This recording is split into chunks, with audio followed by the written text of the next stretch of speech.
Hi everyone, मैं हूं आपकी श्रद्धा दीदी एंड वेलकम टू अपना कॉलेज। आज के ट्यूटोरियल के अंदर हम डिटेल में कवर करने वाले हैं गिट एंड गिटहब के बारे में। तो हम डिटेल में बिल्कुल स्क्रैच से गिट एंड गिटहब को पढ़ेंगे। अगर हमें कोई आइडिया नहीं है कि गिट क्या होता है, गिटहब क्या होता है, इनको हम यूज कैसे करते हैं, क्या कमांड्स हम यूज करते हैं, तो बिल्कुल घबराने की बात नहीं है। सारी चीजों को बिल्कुल बेसिक से लेकर अच्छे खासे लेवल तक हम कवर कर रहे होंगे। इसके साथ साथ सारी जो गिट की कमांड्स होती हैं उनके लिए एक चीट शीट भी हमने आपको दे रखी है, उसको भी आप जाकर डाउनलोड कर सकते हैं। अब गिट की जब हम बात करते हैं तो गिट एक काफी इंपॉर्टेंट टूल होता है जो हर एक डेवलपर को चलाना आना चाहिए।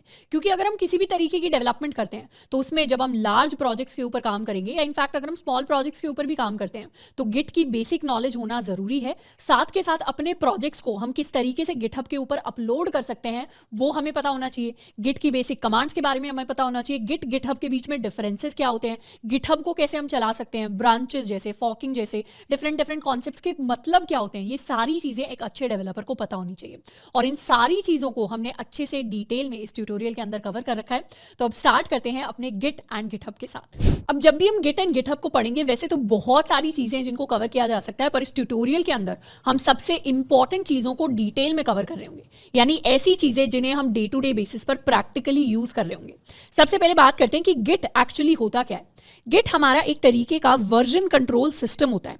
वर्जन कंट्रोल सिस्टम्स हमारे ऐसे टूल्स होते हैं जो हमें हेल्प करते हैं to track changes in code. इसको ऐसे सोच सकते हैं कि जैसे हमारे पास बैंक अकाउंट होता है तो बैंक अकाउंट के अंदर पूरी की पूरी स्टेटमेंट होती है कि अकाउंट के अंदर कब कोई अमाउंट क्रेडिट हुई, कब डेबिट हुई, कब उस अमाउंट के ऊपर कितना टैक्स लगा। तो इस तरीके की काफी सारी इंफॉर्मेशन होती है। ऐसी ही इंफॉर्मेशन जब हम अपने किसी कोड या अपने किसी प्रोजेक्ट के लिए सेव करवाते हैं तो उसको करवाते हैं in the form of a version control system. यानी वर्जन कंट्रोल सिस्टम प्रोजेक्ट की पूरी हिस्ट्री ट्रैक करता है कि उस कोड के अंदर कब कोई नई फाइल ऐड हुई, कब कोई फाइल डिलीट हुई, कब हमने कोड के अंदर किस लाइन के अंदर क्या अपडेट किया, क्या चेंज किया, कौन सी लाइन को डिलीट किया। तो इस तरीके की सारी history version control systems track करते हैं और गिट ऐसा ही एक काफी पॉपुलर वर्जन कंट्रोल सिस्टम है। अब गिट को यूज करने के कई सारे रीजंस है। सबसे पहला, git is one of the most popular version control systems in the world. यानी ये आपको सिर्फ ऐसा नहीं है कि हम डे टू डे बेसिस पर अपने सिर्फ प्रोजेक्ट्स के लिए यूज करेंगे। कंपनीज के अंदर काम करते टाइम भी काफी सारी कंपनीज के अंदर हम गिट एंड गिटहब को यूज कर रहे होते हैं। इनफैक्ट मैं अपना खुद का एग्जांपल लूं तो माइक्रोसॉफ्ट में मेरी जो इंटर्नशिप थी तो उसके कोड को मैनेज करने के लिए भी हमने गिट एंड गिटहब को यूज किया था। सेकंड रीजन है कि गिट हमारा फ्री एंड ओपन सोर्स होता है, यानी इसको कोई भी यूज कर सकता है, फ्रीली यूज कर सकता है, हमें कुछ पे नहीं करना पड़ता। एंड तीसरा, it is fast and it is scalable. यानी कितनी भी छोटे स्केल का या कितनी भी बड़ी स्केल का प्रोजेक्ट हो, गिट हमारे हमेशा काम आ सकता है। अब गिट को प्राइमरीली हम दो कामों के लिए यूज करते हैं। इनमें से सबसे पहला काम होता है टू ट्रैक द हिस्ट्री। किसकी हिस्ट्री? हमारे कोड की हिस्ट्री। जैसे फॉर एग्जाम्पल हम किसी बड़े से प्रोजेक्ट पर काम कर रहे हैं, हम एक वेबसाइट बनाने की कोशिश कर रहे हैं। वेबसाइट के ऊपर हम एक एक करके बहुत सारे फीचर्स ऐड कर रहे हैं। सबसे पहले फीचर्स में हो सकता है कि हमने साइन अप के लिए जो पेज है उसे ऐड किया। उसके बाद हो सकता है कि हमारी वेबसाइट के ऊपर कुछ बटन्स हैं, हमने उन्हें ऐड किया। उसके बाद हो सकता है हम कुछ और एक नया ही फीचर लेकर आए, जैसे हेल्प के लिए हमने एक फॉर्म अलग से अपनी वेबसाइट के ऊपर ऐड कर दिया। अब हो सकता है कि ये जो हेल्प का फॉर्म है, इस फीचर को बिल्ड करने में या तो काफी ज्यादा टाइम लग रहा है, इस फीचर को बिल्ड करने में बहुत सारे हमें प्रॉब्लम्स आ रहे हैं। तो हम चाहते हैं कि इस फीचर को हम बाद के किसी फेज में बिल्ड करेंगे। हम चाहते हैं वापस से हमारा कोड वैसे ही हो जाए जैसे हमने बटन्स वाले फीचर तक कंप्लीट किया था अपने कोड को। तो उसके लिए एक तरीका तो ये है कि हम मैन्युअली बैठकर एक एक फाइल डिलीट करें जो हमने अलग से हेल्प के लिए लिखी है। एक एक लाइन ऑफ कोड को डिलीट किया जाए, हर चेंज को डिलीट किया जाए, रिवर्ट किया जाए। पर अगर हम लार्ज स्केल प्रोजेक्ट्स पर और इंपॉर्टेंट क्रूशियल प्रोजेक्ट्स पर काम करते हैं तो मैन्युअली ये सारी चीजें करना रिस्की है। इसीलिए हमें कुछ ऑटोमेटिक सॉफ्टवेयर चाहिए जो क्या करे, जो हमें बता दे कि बटन्स तक कितना कोड लिखा गया था। यानी पुराना हमारा एक हिस्ट्री होगा कि यहां तक हमने ये लाइन ऑफ कोड लिखी थी और हम चाहे तो कभी भी उसी फेज में जा सकते हैं अपने प्रोजेक्ट को लेकर। तो इसीलिए हमारे प्रोजेक्ट की हिस्ट्री ट्रैक करना इंपॉर्टेंट है, जो गिट हमारे लिए करता है। दूसरा मेजर काम जो गिट हमें करने में हेल्प करता है वो है टू कोलैबोरेट। कोलैबोरेट का मतलब होता है कि किसी टीम के साथ काम करना। जैसे लेट्स सपोज अभी तो हो सकता है कि कॉलेज के अंदर अगर हम हैं तो हम अपने सोलो प्रोजेक्ट्स पर काम कर रहे हैं, पर कंपनी के अंदर जाकर तो एक एक प्रोजेक्ट पर बहुत सारे डेवलपर्स काम कर रहे होते हैं। तो ऐसे में बहुत इंपॉर्टेंट हो जाता है ट्रैक करना कि एक प्रोजेक्ट के ऊपर कौन से फीचर में क्या क्या चेंजेस किस डेवलपर ने किए हैं, और सारे लोग एक दूसरे के चेंजेस को ओवरराइट ना कर दें। ओवरराइट मतलब सेम ही फाइल के अंदर अगर एक व्यक्ति चेंज कर रहा है और दूसरा व्यक्ति चेंज कर रहा है तो कौन से व्यक्ति के, कौन से डेवलपर के जो चेंजेस है वो एक्सेप्ट होने चाहिए उस फाइल के अंदर इस तरीके की कई सारी प्रॉब्लम्स आती है और ऐसी प्रॉब्लम्स को रिजॉल्व करने का काम हम करते हैं यूजिंग गिट। तो गिट हमें कोलैबोरेशन में हेल्प करता है, गिट हमें हमारी कोड की हिस्ट्री ट्रैक करने में हेल्प करता है। तो गिट सिर्फ हमारे लिए एक टूल नहीं है, एक जरिया नहीं है, ये एक्चुअली एक स्किल है जिसको सीख कर हम ना सिर्फ अपने प्रोजेक्ट्स पर एक्चुअली अपनी डेवलपर जर्नी के अंदर थ्रू आउट इसे इंप्लीमेंट कर रहे होंगे। अब ये तो हो गया गिट के बारे में। नेक्स्ट हम बात करते हैं कि गिटहब क्या है। गिट हमारा एक टूल है, यानी एक सॉफ्टवेयर उसे हम समझ सकते हैं जो हमारे कंप्यूटर सिस्टम के ऊपर चलता है। पर गिटहब हमारी एक वेबसाइट होती है जो अलाउ करती है डेवलपर्स को to store and manage their code using git. यानी हमारी github.com एक प्रॉपर वेबसाइट है जिसके ऊपर डेवलपर्स अपना पूरा का पूरा कोड अपलोड कर सकते हैं, फिर उस कोड के अंदर वहीं पर कुछ कुछ चेंजेस कर सकते हैं, या फिर अगर हमने अपने सिस्टम के अंदर चेंजेस किए हैं तो उन चेंजेस को वहां पर रिफ्लेक्ट करा सकते हैं।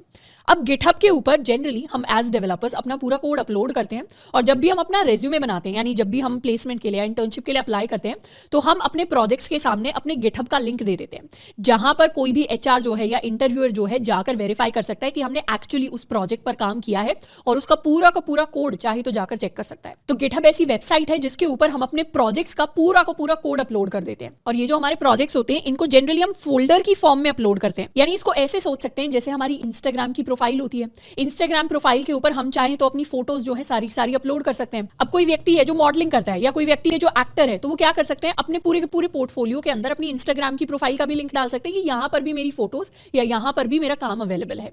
उसी तरीके से एज डेवलपर्स हम अपने रेज्यूमे या अपने पोर्टफोलियो के साथ अपनी गिटहब का लिंक डाल सकते हैं, ये बताने के लिए कि यहाँ पर मेरा सारा का सारा काम अवेलेबल है।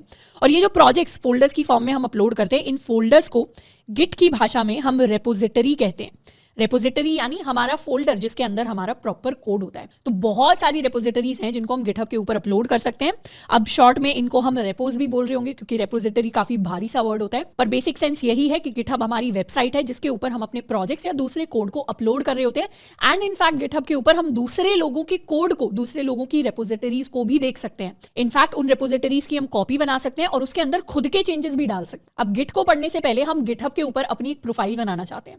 तो गिटहब के ऊपर प्रोफाइल बनाने के लिए हमें इस लिंक पर जाना होगा और प्रोफाइल बनाने के लिए हमारे पास एक ईमेल एड्रेस होना चाहिए। अब आपका ईमेल एड्रेस कोई नॉर्मल जीमेल एड्रेस भी हो सकता है या फिर वो चाहे तो आपके कॉलेज की कोई ईमेल आईडी भी हो सकती है।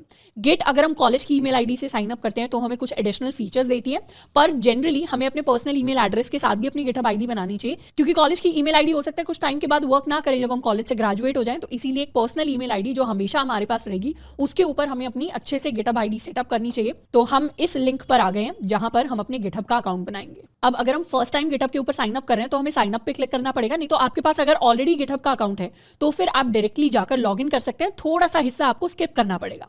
अब साइन अप की बात करें, जो बिल्कुल फर्स्ट टाइम यूजर्स हैं, हम साइन अप के ऊपर क्लिक करेंगे और यहाँ पर इस तरीके से हो सकता है हमारे पास मैसेजेस आए। सबसे पहले हमें अपनी ईमेल आईडी डालनी पड़ेगी। तो हमने ऑलरेडी अपने लिए एक ईमेल आईडी क्रिएट की है, student@apnacollege.in। इसको कर लेते हैं कंटिन्यू। हम अपने लिए कोई भी पासवर्ड है जिसे सेट कर सकते हैं, इसे कर देते हैं कंटिन्यू। वैसे काफ़ी वीक पासवर्ड है but let's make it a bit stronger. तो यूज़र नेम के लिए हम एंटर कर सकते हैं स्टूडेंट अपना कॉलेज, इसे कर लेते हैं कंटिन्यू। एंड यहाँ पर मुझे प्रोडक्ट रिलेटेड ईमेल्स नहीं चाहिए। वेरीफाई करना पड़ेगा कि हम एक एक्चुअल व्यक्ति हैं। यहाँ क्लिक कर देंगे अब हम क्रिएट अकाउंट पर। जैसे क्रिएट का अकाउंट करेंगे हमारी ईमेल आईडी के ऊपर हमारे पास एक कोड आया होगा। अब ये हमारी ईमेल आईडी है, ये 8211 वाला कोड हमारे पास आया है। इसको कॉपी कर लेते हैं, पेस्ट कर लेते हैं एंड करेंगे एंटर। तो यहाँ पर हमसे कुछ कुछ बेसिक डिटेल्स पूछी जा रही हैं, थोड़ा सा मिनिमाइज कर लेते हैं। नॉर्मल हमारा पेज ऐसा दिखेगा। अब यहाँ से पूछा जा रहा है कि टीम मेंबर्स कितने होने वाले हैं, तो हम बोलेंगे सिर्फ हम काम करने वाले हैं, आई एम अ स्टूडेंट। इसको कर देते हैं कंटिन्यू। अब यहाँ पर हो सकता है कुछ कुछ ऑप्शंस आप चाहें तो चूज़ कर सकते हैं, पर इसका ज़्यादा कोई फर्क पड़ेगा नहीं। इसको कर देते हैं कंटिन्यू। एंड हमें दो ऑप्शंस दिखाई देंगी, apply for your GitHub student benefits, but हम स्टूडेंट बेनिफिट्स के लिए अभी नहीं अप्लाई करना चाहते। आप चाहें तो अप्लाई भी कर सकते हैं, पर हम करने वाले कंटिन्यू फॉर फ्री। एंड इस तरीके से हमारे लिए हमारा डैशबोर्ड खुलेगा। अब यहाँ पर काफ़ी सारी कंफ्यूजिंग चीज़ें हमें दिख रही होंगी, पर हमें इतना कंफ्यूज नहीं होना। ये पूरे डैशबोर्ड को इग्नोर करके हम टॉप राइट पर जाएंगे और टॉप राइट पर हमारे पास हमारे सिंपल ऑप्शंस हमें दिखाई देंगे। सिंपल ऑप्शंस में सबसे पहले तो हम योर प्रोफाइल पर जा सकते हैं। तो ये हमारी गिटहब की प्रोफाइल है जो हमारे लिए खुलेगी। यहाँ हमें हमारा यूज़र नेम दिखाई देता है, यहाँ हमें हमारी एक्टिविटी दिखाई देती है कि कितने दिन हमने गिटहब के ऊपर काम किया है, कितने दिन हम गिटहब के ऊपर एक्टिव रहे हैं। तो ग्रीन मतलब हमने एक कॉन्ट्रीब्यूशन किया है आज, यानी अपना अकाउंट बनाकर। ये हमारा ओवरव्यू है। ओवरव्यू के अलावा हमारे पास यहाँ रेपोजिटरीज का ऑप्शन है। रेपोजिटरीज मतलब हमारे प्रोजेक्ट्स। अभी हमारे पास कोई पब्लिक रेपोजिटरीज नहीं है, यानी अभी कोई ऐसे प्रोजेक्ट्स नहीं है जो हम लोगों को दिखा सके। तो सबसे पहले हम अपने गिटहब अकाउंट पर कुछ कुछ चीज़ें करने वाले हैं। सबसे पहली चीज़ जो हम करेंगे वो एक नई रेपोजिटरीज बनाएंगे अपना कॉलेज डेमो के नाम से। नई रेपोजिटरी कहने का मतलब है हम एक नया प्रोजेक्ट बनाएंगे, उसके लिए एक नया फोल्डर बनाएंगे, पर उस प्रोजेक्ट की शुरुआत हम अपने कंप्यूटर या अपने लैपटॉप से नहीं करेंगे, उसकी शुरुआत हम गिटहब से करने वाले हैं। तो नई रेपोजिटरीज बनाने के लिए हम रेपोजिटरीज के अंदर जाएंगे और इस न्यू बटन पे क्लिक करेंगे। न्यू बटन पे जैसे ही क्लिक किया हमारे लिए कुछ ऑप्शंस आ गए। यहाँ हम ओनर होने वाले हैं रेपो के, एंड रेपो का हम क्या नाम रखने वाले हैं, हम वैसे तो कुछ भी नाम रख सकते हैं जो अवेलेबल हो, पर हम इसे नाम देंगे अपना कॉलेज डेमो। और हम चाहें तो इसे कोई ब्रीफ डिस्क्रिप्शन भी दे सकते हैं। Let's give it a description.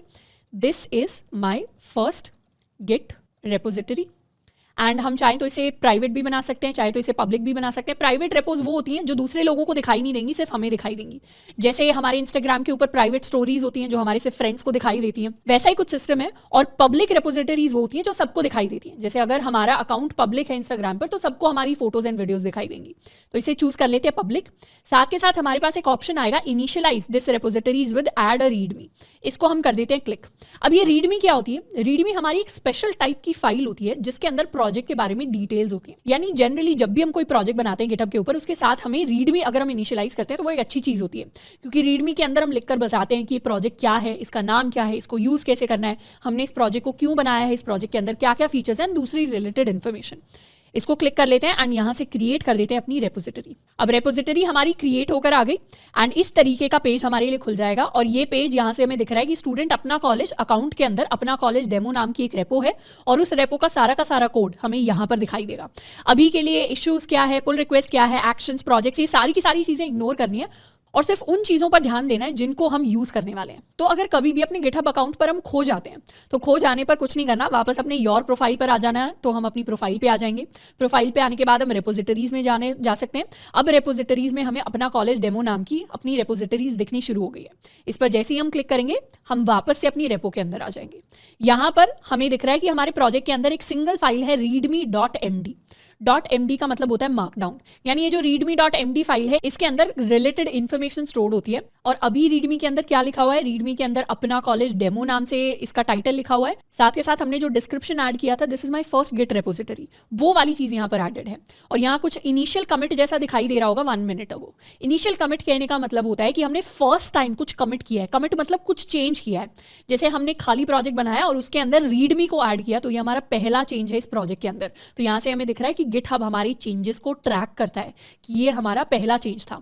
अब इसके अंदर एक और चेंज करके देखते हैं। चेंज करने के लिए चेंजेस को वैसे गिटहब के अंदर कहते हैं हम कमिट, यानी चेंजेस को अगर हमें फाइनल करना है तो उसको कहते हैं कमिट।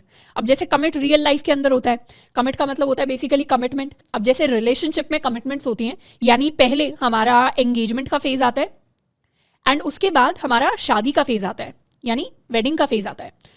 तो ये 2 स्टेप के अंदर हमारा कमिटमेंट का प्रोसेस चलता है इन रिलेशनशिप्स। वैसा ही कुछ गिट एंड गिटहब के साथ होता है। यानी गिट के अंदर सबसे पहले हमने अगर कुछ भी चेंज किया है उस चेंज को हमें ऐड करना पड़ता है और फिर उस चेंज को फाइनली जाकर हम कमिट करते हैं। कमिट का मतलब होता है चेंज अब पक्का हो गया।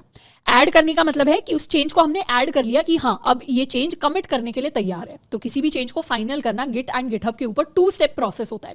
अब गिट के ऊपर तो चेंजेस को हम ऐड कमिट दोनों करेंगे और इनको हम डिटेल में पढ़ेंगे कि ऐड कमिट एक्चुअली होते क्या है और इन्हें करते कैसे है।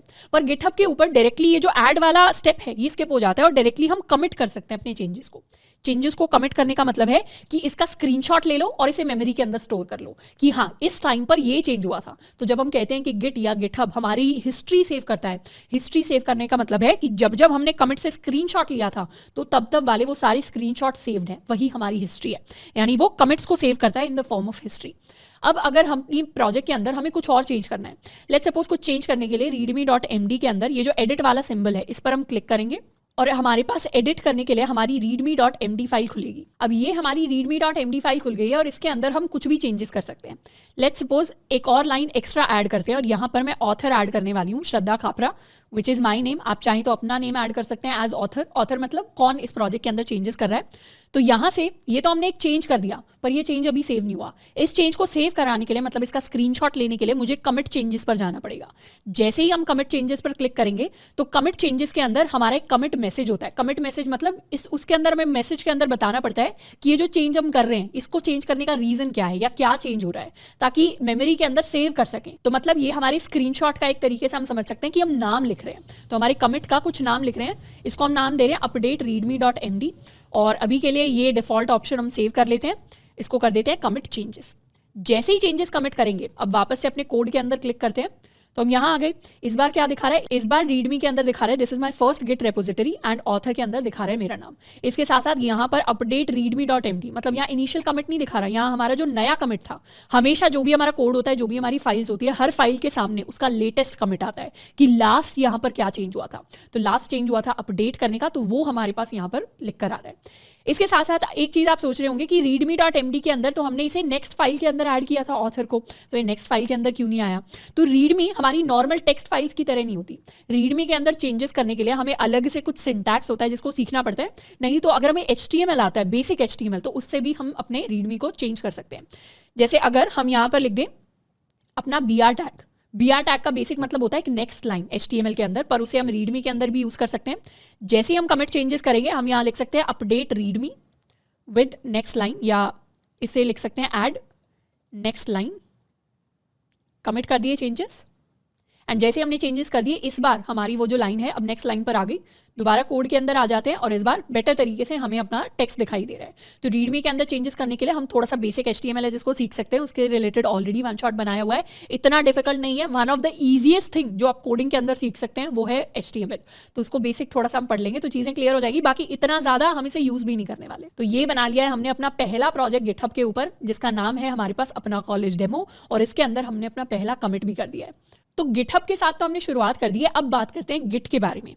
गिटहब जैसे एक वेबसाइट के ऊपर होता है, पर गिट हमारे सिस्टम के अंदर, यानी हमें अपने लैपटॉप और अपने कंप्यूटर के अंदर गिट को चलाना होता है। अब गिट को सेटअप करने के लिए हम कुछ कुछ चीज़ें डाउनलोड करेंगे, जिसमें से सबसे पहला है visual studio code. Visual studio code हमारा free and open source code editor है, one of the most popular code editor है, जिसके ऊपर हम किसी भी लैंग्वेज के अंदर कोड कर सकते हैं। चाहे आप पाइथन के अंदर कोड करते हैं, जावा के अंदर करते हैं, C++, या फिर HTML, CSS, जावास्क्रिप्ट, किसी भी लैंग्वेज के अंदर आप कोड करते हैं। जनरली उन लैंग्वेजेस या टेक्नोलॉजीज को हम VS कोड के ऊपर यूज कर सकते हैं। ये माइक्रोसॉफ्ट ने बनाया हुआ है।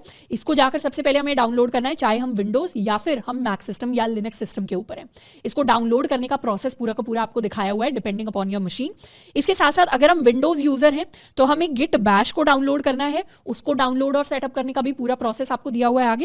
एंड अगर हम मैक के ऊपर हैं तो हमें टर्मिनल को डाउनलोड करना है। जनरली मैक मशीन्स के ऊपर टर्मिनल ऑलरेडी डाउनलोड होता है। आपको सिंपली क्या करना है, मैक मशीन के ऊपर अगर है तो फाइंडर पर जाना है और फाइंडर पे जाके सर्च करना है टर्मिनल के लिए। जैसे हम टर्मिनल के लिए सर्च करेंगे, हमारे पास टर्मिनल आ जाएगा। तो जितने भी विंडोज यूजर हैं उनके लिए Visual studio Code and Windows Git Bash उन्हें डाउनलोड करना है। एंड वेरीफाई करने के लिए, एक बार सब कुछ डाउनलोड और सेटअप हो जाता है, वेरीफाई करने के लिए कि चीजें चल रही हैं क्या, एक बार अपने टर्मिनल के ऊपर हमें लिखकर देखना है गिट -- वर्जन। इसका मतलब होता है कि गिट -- वर्जन लिखने से हमारे पास गिट का वो वर्जन आ जाता है जिसको हमने डाउनलोड करके सेटअप किया है। तो अगर ये हमें सही से चीजें दे रहा है तो इसका मतलब गिट ऑलरेडी सेटअप है, और अगर हमें सही से चीजें नहीं दे रहा तो इसका मतलब गिट को हमें सेटअप करना पड़ेगा। तो डाउनलोड करने से पहले भी अगर आपने पहले गिट के साथ काम किया है तो आप चेक कर सकते हैं कि आपके पास ऑलरेडी गिट इंस्टॉल्ड है या नहीं है। जितने भी स्टूडेंट्स मैक मशीन को यूज कर रहे हैं तो मैक के ऊपर हम इस तरीके से फाइंडर में जाके सर्च कर सकते हैं टर्मिनल, और जैसे टर्मिनल हमारे पास आएगा इसे कर लेते हैं क्लियर, एंड टर्मिनल को हम इस तरीके से ओपन कर सकते हैं। तो यहाँ पर हमारे लिए टर्मिनल खुल गया। एंड हो सकता है कि आपकी मशीन के ऊपर पहले से, किसी मैक मशीन के ऊपर ऑलरेडी गिट पहले से इंस्टॉल्ड हो, तो उसको वेरीफाई करने के लिए हम लिख सकते हैं गिट -- वर्जन। तो हमारे पास गिट का वर्जन आ जाएगा। और अगर ये नहीं आता है तो गिट को डाउनलोड करना बहुत आसान है मैक मशीन पे। हमें सिंपली क्या करना है, gitscm.com इस वेबसाइट पर हमें जाना है। तो इस वेबसाइट पर जाते ही हम सिंपली कर सकते हैं डाउनलोड फॉर मैक। तो एक बार हमारा गिट सेटअप हो जाएगा सिस्टम के ऊपर, उसके बाद हम अपनी गिट कमांड्स के ऊपर काम करना स्टार्ट करेंगे। तो सबसे पहले इसको डाउनलोड करने के लिए हम सर्च करेंगे इंटरनेट पर डाउनलोड VS कोड। तो ये फर्स्ट जो लिंक आएगा इस पर हमें चले जाना है। यहाँ पर साइट भी मैं बता देती हूँ code.visualstudio.com/download। अब इसमें काफी सारे ऑप्शन आ गए हैं। अब आप विंडोज मशीन पर हैं, विंडोज 7, 8, 10, 11 पर, तो यहाँ पे आप अपने सिस्टम के हिसाब से 64 बिट सिस्टम है तो कौन सा डाउनलोड करना है, 32 बिट है तो कौन सा डाउनलोड करना है। मोस्टली लोगों का जो है 64 बिट सिस्टम होता है, तो इसको आप यहाँ पे क्लिक करके डाउनलोड कर सकते हैं। अगर आप लिनक्स पर हैं तो उसके हिसाब से आप डाउनलोड कर सकते हैं, या फिर मैक पर है तो उसके हिसाब से डाउनलोड कर सकते हैं। अब जब भी आप विंडोज के लिए डाउनलोड करेंगे तो बीच में काफी सारे ना चेक बॉक्सेस हमारे आएंगे। हमें क्या करना है, इन सारे के सारे चेक बॉक्सेस को टिक कर देना है। जैसे ही टिक करेंगे हमारा विजुअल स्टूडियो कोड पूरी तरह इंस्टॉल हो जाएगा, और इसको अब हम फर्स्ट टाइम खोल सकते हैं। अब हम देखने वाले हैं कि जैसे विंडोज सिस्टम पर हम अपने कमांड लाइन को डाउनलोड कर सकते हैं। सबसे पहले हमें ब्राउजर पर जाना है और इस लिंक पर जाएंगे। इस लिंक पर जाकर हमें क्लिक करना है अपने विंडोज के ऑप्शन पर। विंडोज के ऑप्शन पर जैसे क्लिक करेंगे हमारे पास डिफरेंट डिफरेंट और ऑप्शन आएंगे और हम क्लिक कर देंगे क्लिक टू डाउनलोड पर। क्लिक टू डाउनलोड से हमारी एक सी फाइल डाउनलोड स्टार्ट होनी हो जाएगी, उस पर क्लिक करके हमारे पास ये विंडो आएगी। अब इस विंडो से हम पूरे के पूरे अपने गिट बैश को सेटअप कर सकते हैं। सेटअप करने के लिए हम सबसे पहले क्लिक करेंगे नेक्स्ट पर, एंड उसके बाद ये जो हमारा डिफॉल्ट फाइल लिंक है वही रहेंगे, फिर नेक्स्ट पर चले जाएंगे। नेक्स्ट पर जाते हुए बहुत सारे ऑप्शन हमारे पास ऐसे होंगे जो टिक होंगे, कुछ ऐसे होंगे जो अनटिक होंगे। अब इनमें हमें एक और एडिशनल ऑप्शन है जिसे टिक करना है, which is on the desktop option. इसको टिक कर देंगे, नेक्स्ट करेंगे। नेक्स्ट करेंगे, बाकी सारी चीजें हमें डिफॉल्ट रखनी है। दोबारा से अपने नेक्स्ट को क्लिक करना है, दोबारा से नेक्स्ट को क्लिक करेंगे। अब हम चाहें तो इस ऑप्शन को चेंज करके अपना जो नए ब्रांच का नाम है उसे हम मेन कर सकते हैं। वैसे ये जो हमने चेंज किया है इसका मेजर सिग्निफिकेंस हमें गिट पढ़ते टाइम पता चलेगा, टर्मिनल में इसका कोई ज्यादा खास फर्क नहीं पड़ेगा। अब हम नेक्स्ट पर क्लिक कर देंगे और यहाँ पर हम चूज करेंगे अपना use GitHub and optional Unix tools वाला ऑप्शन, यानी ये थर्ड ऑप्शन, फिर नेक्स्ट कर देंगे। उसके बाद दोबारा से नेक्स्ट, इन सारी चीजों को हम डिफॉल्ट छोड़ते चले जाएंगे एंड दोबारा से हम अपना नेक्स्ट क्लिक करने वाले हैं एंड फाइनली इंस्टॉल। अब जैसे हमारा इंस्टॉलेशन स्टार्ट हो जाएगा वैसे हम कर देंगे फिनिश एंड फाइनली हमारा गिट बैश इंस्टॉल हो चुका है और साथ के साथ हमारे डेस्कटॉप पर गिट बैश के लिए आइकन आ चुका होगा। हम इस आइकन पर क्लिक कर सकते हैं और अपने गिट बैश को खोल सकते हैं। अब जैसे हम इसे खोलेंगे हमारे कुछ इस तरीके के ऑप्शन हमें दिखाई देंगे। यहाँ पर शुरुआत में सबसे पहले तो हमारा नाम हमें दिखाई दे सकता है, उसके बाद हमारी सिस्टम का टाइप हमें दिखाई दे सकता है एंड उसके बाद मिंजी W64 जैसा कुछ लिखा होगा एंड उसके बाद एक टिल्ड का ऑप्शन आ होगा। टिल्ड के ऑप्शन का बेसिक मतलब यहाँ पर होता है कि हम अपनी रूट डायरेक्टरी की बात कर रहे हैं, उसको अभी हम आगे जाकर पढ़ेंगे। हम चाहे तो कुछ बेसिक कमांड्स लिखकर इसे टेस्ट भी कर सकते हैं, जैसे यहाँ पर हम लिख सकते हैं git -- वर्जन, तो उससे हमें अपना गिट का वर्जन मिल जाएगा। हम ls कमांड को लिखकर भी टेस्ट कर सकते हैं, तो ls कमांड यहाँ पर वर्क कर दी तो उसने हमारी जितनी भी चीजें थी, जितनी भी फाइल्स एंड फोल्डर्स थे, डायरेक्टरीज थी, उनको प्रिंट करा दिया। हम क्लियर कमांड यूज कर सकते हैं तो हमारा जो विंडो है वो क्लियर हो जाएगी। pwd कमांड यूज कर सकते हैं, इस कमांड से हमें अपनी वर्किंग डायरेक्टरी मिल जाएगी और अभी जो हमारी वर्किंग डायरेक्टरी है that is C users and Shraddha. अब हम इसे कर देते हैं क्रॉस एंड कभी भी अगर हमें इसे दोबारा खोलना हो तो दोबारा से हम अपने डेस्कटॉप आइकन को यूज कर सकते हैं या फिर अपने सिस्टम पर गिट बैश के लिए सर्च कर सकते हैं। अब गिट को इंस्टॉल एंड सेटअप करने के बाद सबसे पहले हमें गिट को कॉन्फ़िगर करना पड़ेगा। गिट को कॉन्फ़िगर करने का मतलब है कि हम गिट को बता रहे हैं कि हम कौन से अकाउंट के अंदर चेंजेस करने जा रहे हैं। यानी अगर हम गिट से गिटहब के ऊपर कुछ चेंजेस करेंगे तो कौन सी ईमेल आईडी से हम चाहते हैं वो चेंजेस हों, क्या क्या नाम उन चेंजेस के साथ हम एसोसिएट करना चाहते हैं। तो गिट को कॉन्फ़िगर करने के लिए तो बेसिकली हम अपना यूजर नेम और बाकी सारी डिटेल सेटअप करते हैं कॉन्फ़िगर करने में। तो हम लिखते हैं git config -- global user.name और फिर अपना नाम। गिट कॉन्फ़िग से हम कॉन्फ़िगर करते हैं अपनी गिट को एंड उसमें ग्लोबल लेवल पर हम कॉन्फ़िगरेशन कर रहे हैं। दो तरीके की कॉन्फ़िगरेशंस होती हैं, एक हमारी ग्लोबल लेवल पर यानी पूरे के पूरे सिस्टम के अंदर जब भी अब गिट चेंज करेगा तो वो उसी ईमेल आईडी से चेंज करेगा, और एक होता है लोकल लेवल पर। लोकल यानी कि हम किसी एक स्पेसिफिक रेपो के अंदर, किसी एक स्पेसिफिक प्रोजेक्ट के अंदर अलग अकाउंट से चेंजेस कर रहे हैं। तो अगर हमने बहुत सारे गिट के अकाउंट्स नहीं बनाए हुए तो सिंपली हम ग्लोबल सेटअप कर सकते हैं, ग्लोबल कॉन्फ़िगरेशन कर सकते हैं। तो हम लिखेंगे -- ग्लोबल, फिर हमें सेटअप करना है सबसे पहले अपना नाम यानी user.name। तो इसको सेटअप करने के लिए हम अपने टर्मिनल को खोल सकते हैं और अगर आप विंडोज मशीन पर हैं तो हमें गिट बैश को खोलना है। और अभी हम कहाँ पर हैं, ये टिल्ड वाला जो सिंबल है, यानी ऐसा जो सिंबल होता है ये हमें दिखाता है कि हम अपने सिस्टम की रूट डायरेक्टरी के अंदर है। रूट डायरेक्टरी यानी मेन डायरेक्टरी। डायरेक्टरी का मतलब होता है फोल्डर, यानी हम अपने सिस्टम के मेन फोल्डर के अंदर है, सबसे प्राइमरी फोल्डर के अंदर है और इसी के अंदर बैठकर हम गिट को कॉन्फ़िगर करेंगे। तो सबसे पहले हम लिखने वाले हैं git config -- global user.name and इसके बाद हम लिखेंगे अपना नाम। अब यहाँ नाम में हम वो नाम लिख सकते हैं जिससे हमने अपना गिटहब अकाउंट बनाया था। तो मैंने स्टूडेंट अपना कॉलेज के नाम से अपना गिटहब अकाउंट बनाया था, तो उसको कर लेते हैं अपना यूज़र नेम सेट एंड इसके बाद हम सेट करेंगे अपने लिए अपनी ईमेल। तो ईमेल सेट करने के लिए हम लिखेंगे git config -- global user.email and उसके बाद डबल कोट्स के अंदर हम अपना ईमेल एड्रेस लिखेंगे। तो वो था student@apnacollege.in। हमें वही ईमेल एड्रेस यूज करना है जिससे हमने गिटहब के ऊपर अकाउंट सेटअप किया था, तो ये हमने कर दिया। अब हम देखना चाहते हैं कि गिट कॉन्फ़िग से हमने क्या क्या सेटअप किया है, तो उसके लिए हम इस कमांड को यूज कर सकते हैं git config -- list। तो इसे लिख लेते हैं git config -- list, एंटर किया तो ये हमारे पास डिटेल्स आ गई कि यूजर नेम में हमने ये नाम सेटअप किया है और यूजर ईमेल में हमने इस चीज को सेटअप किया है। तो बेसिकली हमारे पास गिट के अंदर एक क्रेडेंशियल्स हेल्पर होता है जो हमारी क्रेडेंशियल स्टोर करता है। क्रेडेंशियल्स यानी हमारा यूजर नेम हो गया या हमारा नेम हो गया या हमारी ईमेल होगी, इस तरीके की इन्फॉर्मेशन। तो वैसे तो गिट की जो आगे वाली कमांड्स हम पढ़ने वाले हैं उन सारी कमांड्स को हम इस टर्मिनल के ऊपर भी लिख सकते हैं, बट एक और बेटर तरीका होगा गिट को सिस्टम के अंदर यूज करने का विद कोड एडिटर। क्योंकि जनरली जब भी हम प्रोजेक्ट्स के ऊपर काम कर रहे हैं, हम किसी कोडिंग प्रोजेक्ट के ऊपर काम करेंगे और हम चाहेंगे कि गिट को यूज करने के साथ साथ हमारे प्रोजेक्ट के अंदर चेंजेस चलते रहें, तो जनरली हम अपने प्रोजेक्ट यानी कोडिंग के प्रोसेस को गिट के प्रोसेस के साथ रखना चाहते हैं। तो उसके लिए हम क्या करेंगे, उसके लिए हम अपने विजुअल स्टूडियो कोड को खोलने वाले हैं। तो अब हम विजुअल स्टूडियो कोड को खोल सकते हैं और विजुअल स्टूडियो कोड को खोलेंगे तो इस तरीके की विंडो हमारे पास दिखाई देगी। अब इस विंडो के अंदर इस वेलकम को क्रॉस कर देते हैं और यहाँ हमने ऑलरेडी अपने सिस्टम के ऊपर एक गिट डेमो नाम का फोल्डर बनाया हुआ है, उसे हम ओपन करने वाले हैं। ओपन करते हैं, हम सर्च करेंगे गिट डेमो। गिट डेमो के अंदर अपना फोल्डर हम ओपन कर लेंगे और अभी ये हमारा गिट डेमो फोल्डर है जो खाली है। इसके अंदर अभी कोई फाइल्स नहीं है, कोई एक्स्ट्रा फोल्डर्स नहीं है और इसी के अंदर हम सारा का सारा अपना काम करने वाले हैं। अब गिट डेमो को तो हमने खोल लिया, साथ में VS कोड के इस वाले ऑप्शन पे क्लिक करके हम अपने टर्मिनल को खोल सकते हैं। तो यहाँ से टर्मिनल वाले ऑप्शन को चूज करना है और बेसिकली जो सारा का सारा टर्मिनल हमारा बाहर से रन हो रहा था वो सारा VS कोड के अंदर भी एक्सेसिबल है। तो अभी हम कहाँ पर हैं, अभी हम गिट डेमो नाम के इस फोल्डर के अंदर है। हम चाहें तो यहाँ से भी गिट का वर्जन चेक कर सकते हैं। तो गिट का वर्जन हमारे पास प्रिंट होकर आ गया, इसका मतलब है गिट यहाँ से भी एक्सेसिबल है। इसको कर लेते हैं क्लियर। अब सबसे पहले हम कुछ गिट की बेसिक कमांड्स के साथ शुरुआत करने वाले हैं। सबसे पहले बेसिक कमांड्स जिनकी हम बात करेंगे ये है क्लोन एंड स्टेटस। सबसे पहले बात करते हैं क्लोन कमांड के बारे में। क्लोन कमांड का काम होता है to clone a repository on our local machine. तो हमारे पास दो जगह होती हैं, एक होता है हमारा रिमोट और एक होता है हमारा लोकल। जब भी हम लोकल वर्ड यूज करेंगे इसका मतलब है हमारा लैपटॉप या फिर हमारा कंप्यूटर, या तो हम लैपटॉप या अपने पर्सनल कंप्यूटर की बात कर रहे हैं और उसके अंदर जो फाइल्स हैं उनकी बात कर रहे हैं। जब भी हम रिमोट की बात करते हैं, रिमोट मतलब जो फाइल्स या जो फोल्डर्स गिटहब के ऊपर हैं। तो क्लोन कमांड को, क्लोन का मतलब होता है डुप्लीकेट बनाना, तो क्लोन कमांड को हम यूज करते हैं कि हमारी किसी गिटहब की रेपो को अगर हमें अपने सिस्टम के ऊपर कॉपी करना है तो कॉपी करने के लिए हम अपनी क्लोन कमांड को यूज करते हैं। इसको लिखने के लिए हम यूज करते हैं गिट क्लोन और फिर अपने प्रोजेक्ट का लिंक। अब हम क्या कर सकते हैं, गिटहब के ऊपर जाएंगे और ये जो अपना कॉलेज डेमो नाम का हमने प्रोजेक्ट बनाया था, इस कोड नाम के ग्रीन बटन के ऊपर क्लिक करके HTTPS के अंदर इसका हम लिंक कॉपी कर लेंगे।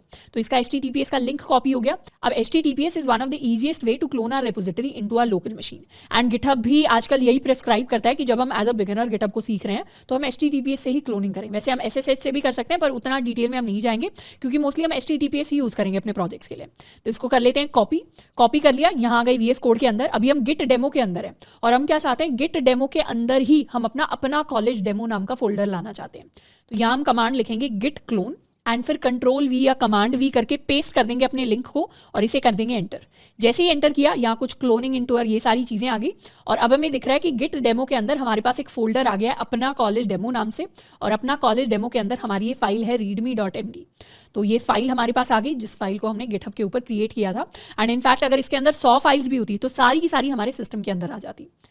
तो इस तरीके से हमारा प्रोजेक्ट क्या हुआ, हमारा प्रोजेक्ट या हमारी रेपो क्लोन होगी हमारी सिस्टम के अंदर। हम चाहें तो अपने अब इस फोल्डर के अंदर जा सकते हैं।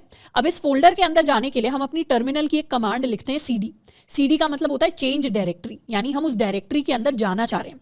मैं लिख भी देती हूँ उसे।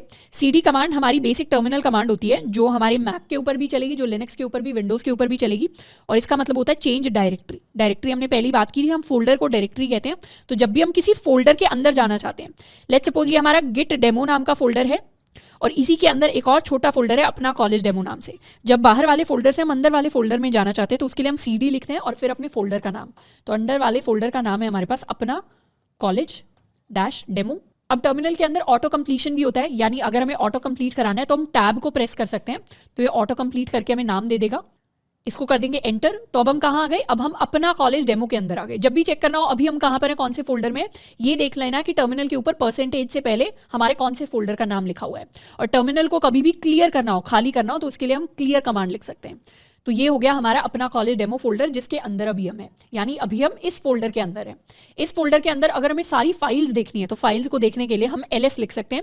LS का मतलब होता है लिस्ट फाइल्स। तो ये सारी की सारी फाइल्स हमें लिस्ट करके दे देगा, फाइल्स एंड फोल्डर्स। एंटर करेंगे तो हमारे पास एक ही फाइल है अभी अपना कॉलेज डेमो के अंदर, विच इज readme.md। अब जब भी हमारे फोल्डर्स बनते हैं सिस्टम के अंदर, उनके अंदर दो तरीके की फाइल्स होती हैं। एक होती है हमारी नॉर्मल फाइल्स जो हमें दिखाई देती हैं, जैसे हमारी readme.md, और एक होती है हमारी हिडन फाइल्स जो हमें कभी दिखाई नहीं देती, जिनको हम सिर्फ टर्मिनल के थ्रू एक्सेस कर सकते हैं। तो अपनी हिडन फाइल्स को देखने के लिए हम टाइप कर सकते हैं कमांड -a। -a से क्या होगा, हमारी हिडन फाइल्स यानी ऑल फाइल्स हमारे पास आ जाएंगी। जो नॉर्मली दिख रही है वो तो आएंगी, हिडन फाइल्स भी आ जाएंगी।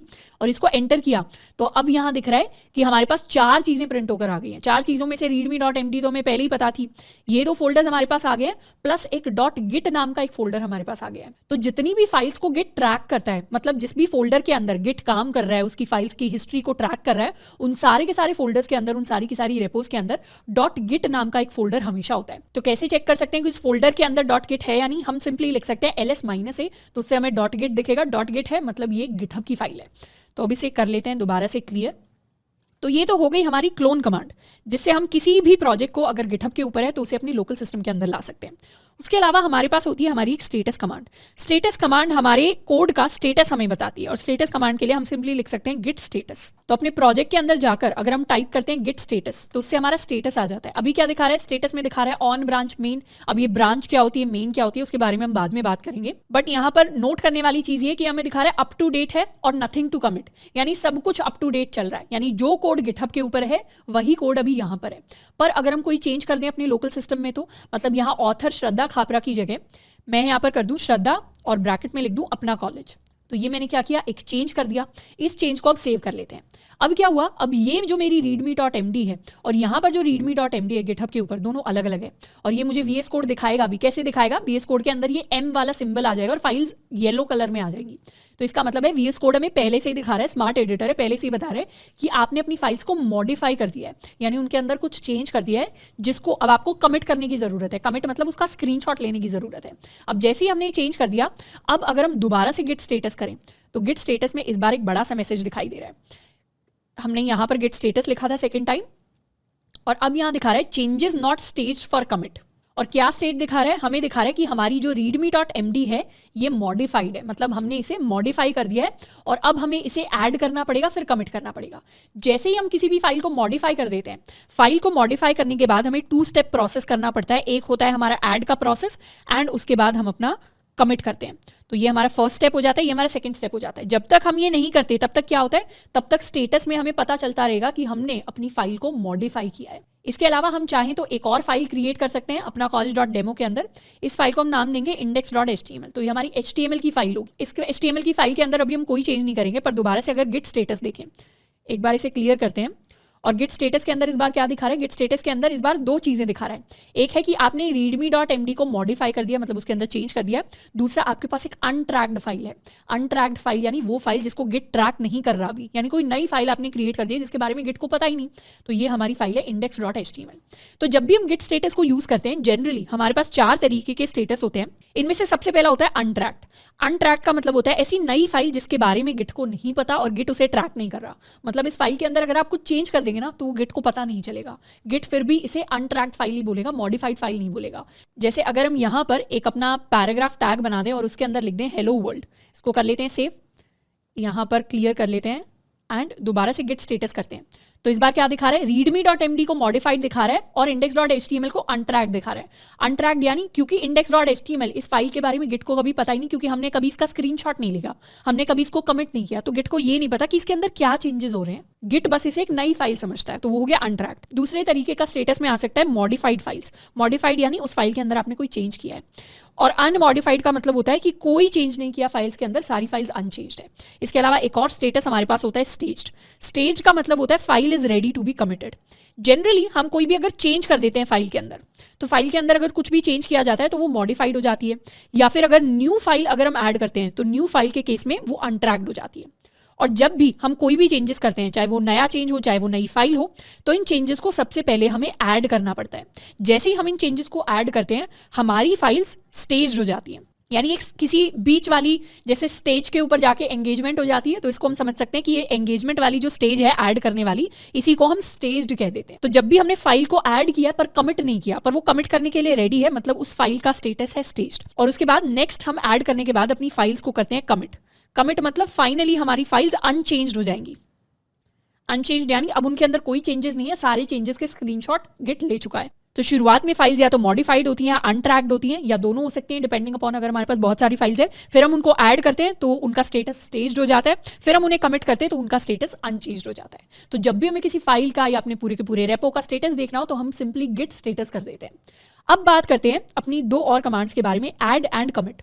तो हमने ये तो पता कर लिया कि चेंज करना है तो नॉर्मली कुछ भी टाइप कर दो, नई फाइल ऐड कर दो। अब इन चेंजेस को गिट ट्रैक कैसे करेगा? ट्रैक करने के लिए हमें सबसे पहले चेंजेस को ऐड करना पड़ेगा। तो ऐड करने के लिए हम लिखते हैं गिट ऐड और फिर अपनी फाइल का नाम, कि किस फाइल के अंदर हम अपनी चेंजेस को ऐड कराना चाहते हैं। तो ऐड कमांड क्या करती है, it adds new and changed files, यानी नई या फिर कुछ चेंज्ड या मॉडिफाइड फाइल्स को हमारी वर्किंग डायरेक्टरी के अंदर गिट के स्टेजिंग एरिया में ऐड कर देती है। गिट के स्टेजिंग एरिया कहने का मतलब है कि अभी हम यहाँ पर हैं, फिर ऐड करने से हम यहाँ पर आ जाएंगे, फिर फाइनली हम कमिट कर देंगे। ऐड क्या है? ऐड हमारी एंगेजमेंट की स्टेज है। कमिट क्या है? कमिट हमारी वेडिंग की स्टेज है। अब वेडिंग में जाने से पहले एंगेजमेंट होगी, एंगेजमेंट कहाँ होगी? स्टेज के ऊपर होगी। तो ये स्टेजिंग एरिया जो है, ये हमारी बीच वाली स्टेट है जो अनमॉडिफाइड, अनट्रैक्ड एंड हमारे कमिट के बीच में एग्जिस्ट करती है। तो बेसिकली करंट वर्किंग डायरेक्टरी, मतलब जहां पर अभी हम अपने चेंजेस कर रहे हैं, वहां से गिट के स्टेजिंग एरिया में लेकर हम चले जाते हैं अपनी फाइल्स को एंड उन्हें स्टेज कर देते हैं। तो अपनी फाइल्स को स्टेज करने के लिए हम सिंपली लिख सकते हैं गिट ऐड और फिर अपनी फाइल का नाम। जैसे एक फाइल का नाम है हमारे पास index.html, तो हमने इसे एंटर कर दिया तो क्या हो गई? स्टेज्ड हो गई। अब हम करेंगे अगर गिट स्टेटस, तो गिट स्टेटस में दिखा रहा है ग्रीन हो गया स्टेटस, यानी स्टेज्ड हो गई। तो यहाँ दिखा रहे चेंजेस टू बी कमिटेड, यानी ये index.html हमारा नया चेंज है जिसको हमने ऐड कर दिया है। इस वाले को अभी ऐड नहीं किया, यानी readme.md के अंदर जो हमने चेंज किया था इसको अभी हमने ऐड नहीं किया है। तो इसको भी ऐड करने के लिए या तो हम लिख सकते हैं git add अपनी फाइल का नाम, टैब प्रेस कर लेंगे git add readme.md। नहीं तो अगर एक साथ हमारे पास बहुत सारे चेंजेस होते हैं ऐड करने के लिए तो हम सिंपली लिख सकते हैं git add डॉट मतलब सारी फाइल्स को ऐड कर दो। एंटर करेंगे तो अब हमारी सारी फाइल्स एक साथ ऐड हो गई। अब दोबारा से देख सकते हैं गिट स्टेटस। अब गिट स्टेटस में दिखा रहा है ये 2 चेंजेस आपने ऐड किए हैं और these changes are ready to be committed. अब नेक्स्ट स्टेज होती है चेंजेस ऐड कर दिए तो अब इन्हें कमिट कर दो। कमिट करने के लिए, कमिट करने का मतलब होता है it is the record of change, यानी आपने पूरा लीगल रिकॉर्ड, जैसे लीगल रिकॉर्ड होता है कि शादी का मतलब है लीगली अब 2 लोग बंध गए हैं एक साथ, तो वैसे ही गिट के अंदर कमिट का मतलब होता है कि अब पूरा रिकॉर्ड छप चुका है। ऐड का रिकॉर्ड नहीं होता, एंगेजमेंट का रिकॉर्ड नहीं होता, वेडिंग का रिकॉर्ड होता है। तो वैसे ही कमिट का रिकॉर्ड होता है हमारे गिट के अंदर। कमिट करने के लिए हम लिखते हैं गिट कमिट -m मतलब कमिट का क्या मैसेज होने वाला है, और फिर उसके बाद हम कुछ मैसेज लिखते हैं। जनरली ये जो हमारा मैसेज होता है इसको कोशिश करनी है कुछ मीनिंगफुल मैसेज रखना है। जैसे अगर हमने कुछ फीचर ऐड किया है तो हम लिख सकते हैं ऐड न्यू बटन, या फिर ऐड न्यू फीचर, या फिर अगर हमने किसी बग को फिक्स किया है तो हम लिख सकते हैं फिक्स न्यू बग या फिक्स ओल्ड बग। इस तरीके से कुछ मीनिंगफुल मैसेज हमें रखना होता है।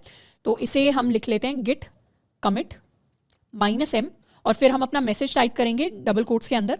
अब क्योंकि हमने प्राइमरी जो चेंज किया है वो index.html के अंदर हमने हेलो वर्ल्ड यानी पैराग्राफ को ऐड किया है, तो हम अपने चेंज को नाम दे देंगे ऐड न्यू पैराग्राफ। तो ये हमारा मैसेज हो गया, इसको कर सकते हैं एंटर। तो अब दिखा रहा है ऐड न्यू पैराग्राफ हो गया है। 2 फाइल्स के अंदर हमने चेंजेस किए हैं। कौन सी 2 फाइल्स? एक हमने readme.md के अंदर चेंज किया है, एक हमने index.html के अंदर चेंज किया है। और इस बार अगर हम गिट स्टेटस देखेंगे तो इस बार गिट स्टेटस में दिखाएगा सारी की सारी चीजें ठीक हैं, नथिंग टू कमिट, मतलब कुछ भी अनकमिटेड नहीं है हमारे पास। पर एक चीज और दिखा रहा है your branch is ahead of origin main by 1 commit. इसका बेसिक मतलब ये है कि हमारे लोकल सिस्टम पे अब हम 1 कमिट आगे हो गए हैं एज कंपेयर टू हमारा गिटहब। गिटहब के ऊपर अभी हमारी index.html नहीं दिखेगी, आप रिफ्रेश कर लेंगे तब भी हमारा कोड वैसे का वैसा रहेगा जैसे शुरुआत में था। हमारे ये जो सिस्टम जो हमने अपने कंप्यूटर के अंदर किए, अपने लैपटॉप के अंदर किए हैं, ये अभी गिटहब के ऊपर नहीं दिखाई दे रहे। तो इनको गिटहब के ऊपर दिखाने के लिए हम अपनी एक और कमांड यूज करते हैं जो होती है हमारी git push command. Push command क्या करती है? पुश यानी धक्का दे देना। तो हम क्या करते हैं अपने लोकल सिस्टम पे हमारे कंप्यूटर के अंदर जो चेंजेस है उन्हें धक्का दे के गिटहब के ऊपर भेज देते हैं। तो बेसिकली पुश कर रहे हैं उन्हें गिटहब के ऊपर। तो पुश करने का मतलब होता है to upload local repo content to remote repo. पहले हमने बात की थी रिमोट होता है हमारा गिटहब और लोकल होता है हमारा खुद का लैपटॉप या कंप्यूटर। तो हम अपने चेंजेस को लोकल से रिमोट के पास भेजने के लिए पुश करते हैं चेंजेस को। तो अपने कोड को पुश करने के लिए हम लिखते हैं गिट पुश ओरिजिन मेन। तो सबसे पहले इस कमांड को एक बार रन करके देखते हैं, फिर हम इस कमांड का एक बार डिटेल में मतलब समझेंगे। अपने टर्मिनल को कर लेते हैं क्लियर एंड यहाँ पर हम लिखेंगे गिट पुश ओरिजिन मेन, इसे करेंगे एंटर। जैसे एंटर करेंगे, अगर हम फर्स्ट टाइम ये चीज़ करने की कोशिश करें अपने गिटहब अकाउंट के साथ, तो फिर यहाँ पर इस तरीके से VS कोड हमसे परमिशन मांगेगा तो हमें इसे अलाउ करना है। जैसे ही अलाउ करेंगे यहाँ पर हमारे पास एक स्क्रीन आएगी जहाँ हम ऑथराइज कर रहे होंगे गिटहब को फॉर VS कोड। हो सकता है आपके लिए भी कोई मिलती जुलती स्क्रीन आए, तो वहाँ पर हमें करना है ऑथराइज विजुअल स्टूडियो कोड, ताकि डायरेक्टली हम अपने चेंजेस को विजुअल स्टूडियो कोड के थ्रू ही पुश कर पाएँ। तो यहाँ से ओपन कर लेते हैं अपना विजुअल स्टूडियो कोड एंड इस पर भी क्लिक कर देते हैं हम ओपन। एंड जैसे ही ओपन क्लिक करेंगे यहाँ पर क्या हुआ, इस तरीके से कुछ चीज़ें हमारे पास लिख कर आएंगी और इसका मतलब है हमारा पुश सक्सेसफुल हो गया। जैसे ही हम इसे क्लोज कर देते हैं, जैसे ही हम वापस से गिटहब पर जाएंगे और अपनी रेपो के ऊपर रिफ्रेश करेंगे, तो रिफ्रेश करने से इस बार हमें अपने नए चेंजेस दिखाई दे रहे हैं जो हमने लोकल सिस्टम के ऊपर किए थे। यानी हमारी index.html हमें दिख रही है, नए कमिट का नाम दिख रहा है ऐड न्यू पैराग्राफ, और हमारी रीडमी के अंदर जो हमने चेंज किया था वो भी चेंज हमें दिखाई दे रहा है। तो बेसिकली अभी तक हम 4 कमिट्स कर चुके हैं। इन चारों कमिट्स को अगर हमें देखना है तो सबसे पहले हमारा इनिशियल कमिट था जो शुरुआत में हमेशा होता है, उसके बाद हमने रीडमी को अपडेट किया था, उसके बाद हमने रीडमी के अंदर नेक्स्ट लाइन ऐड की थी, उसके बाद हमने अपने लोकल सिस्टम के अंदर नए पैराग्राफ को एडिट किया था। तो कभी भी जाकर अगर हमें पूरी हिस्ट्री देखनी है तो ये हमारी हिस्ट्री है जिसे गिट ट्रैक करता है, और अभी हम इसे देख पा रहे हैं गिटहब के थ्रू। वैसे हम इसे गिट के थ्रू भी देख सकते हैं, बाद में बात करेंगे कैसे एग्जैक्टली गिट के थ्रू देखते हैं, पर इस तरीके से हमारा पुश काम करता है। अब गिट पुश ओरिजिन मेन, ये जो लाइन है इसमें गिट पुश तो हमारी बेसिक कमांड है। गिट पुश का मतलब है गिट के थ्रू हम अपने कोड को पुश करना चाहते हैं। यहाँ ओरिजिन का क्या मतलब है? बाय डिफॉल्ट जितनी भी हमारी गिटहब की रेपोज होती हैं उनको हम कहते हैं कि वो हमारी रिमोट रेपोज हैं, और इन रिमोट रेपोज में से हम एक स्पेसिफिक डिफॉल्ट रेपोजिटरी निकालते हैं जिससे हमने अपने कोड को क्लोन किया था।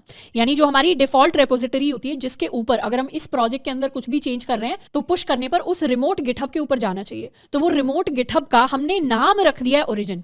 हम चाहे तो कुछ और नाम भी रख सकते थे, पर उसका नाम हमने रख दिया, मतलब गिटहब के ऊपर जो हमारी कॉपी है, गिटहब के ऊपर जो हमारी रेपो है, ये वाली कॉपी, इसका हमने नाम ओरिजिन रख दिया है और इस ओरिजिन के अंदर हम इस ब्रांच के अंदर यानी मेन नाम की ब्रांच के अंदर पुश करने की कोशिश कर रहे हैं। तो ये जो हमें मेन यहाँ पे दिखाई दे रहा है ये हमारी ब्रांच का नाम है और अभी इस प्रोजेक्ट में एक ही ब्रांच है, यानी यहाँ पर 1 ब्रांच लिखा हुआ है। अब ब्रांचेस क्या होती है उनके बारे में हम डिटेल में पढ़ेंगे, पर अभी के लिए गिट पुश ओरिजिन में इनका यही मतलब है कि जितनी भी रिमोट रेपोज हैं उसमें से ओरिजिन वाली जो हमारी रेपो है जहां से हमने क्लोन किया था वही हमारा ओरिजिन है, उसके ऊपर हम डायरेक्टली पुश करना चाहते हैं। ये इस कमांड का मतलब है। अब अभी तो हमने बात की कि कैसे अगर हमने गिटहब के ऊपर कोई प्रोजेक्ट बनाया है उसको हम अपने सिस्टम के ऊपर डाउनलोड कर सकते हैं।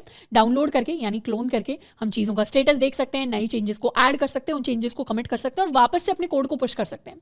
पर कई बार हो सकता है हमें ऐसे प्रोजेक्ट बनाने पड़े जो हम अपने लोकल मशीन पर ही शुरुआत करते हैं, क्योंकि जनरली आज तक जितने भी प्रोजेक्ट्स के ऊपर या कोड के ऊपर हम काम करते आए हैं हम सबसे पहले अपने कंप्यूटर के ऊपर फोल्डर बनाते हैं, फिर उसके अंदर काम करते हैं।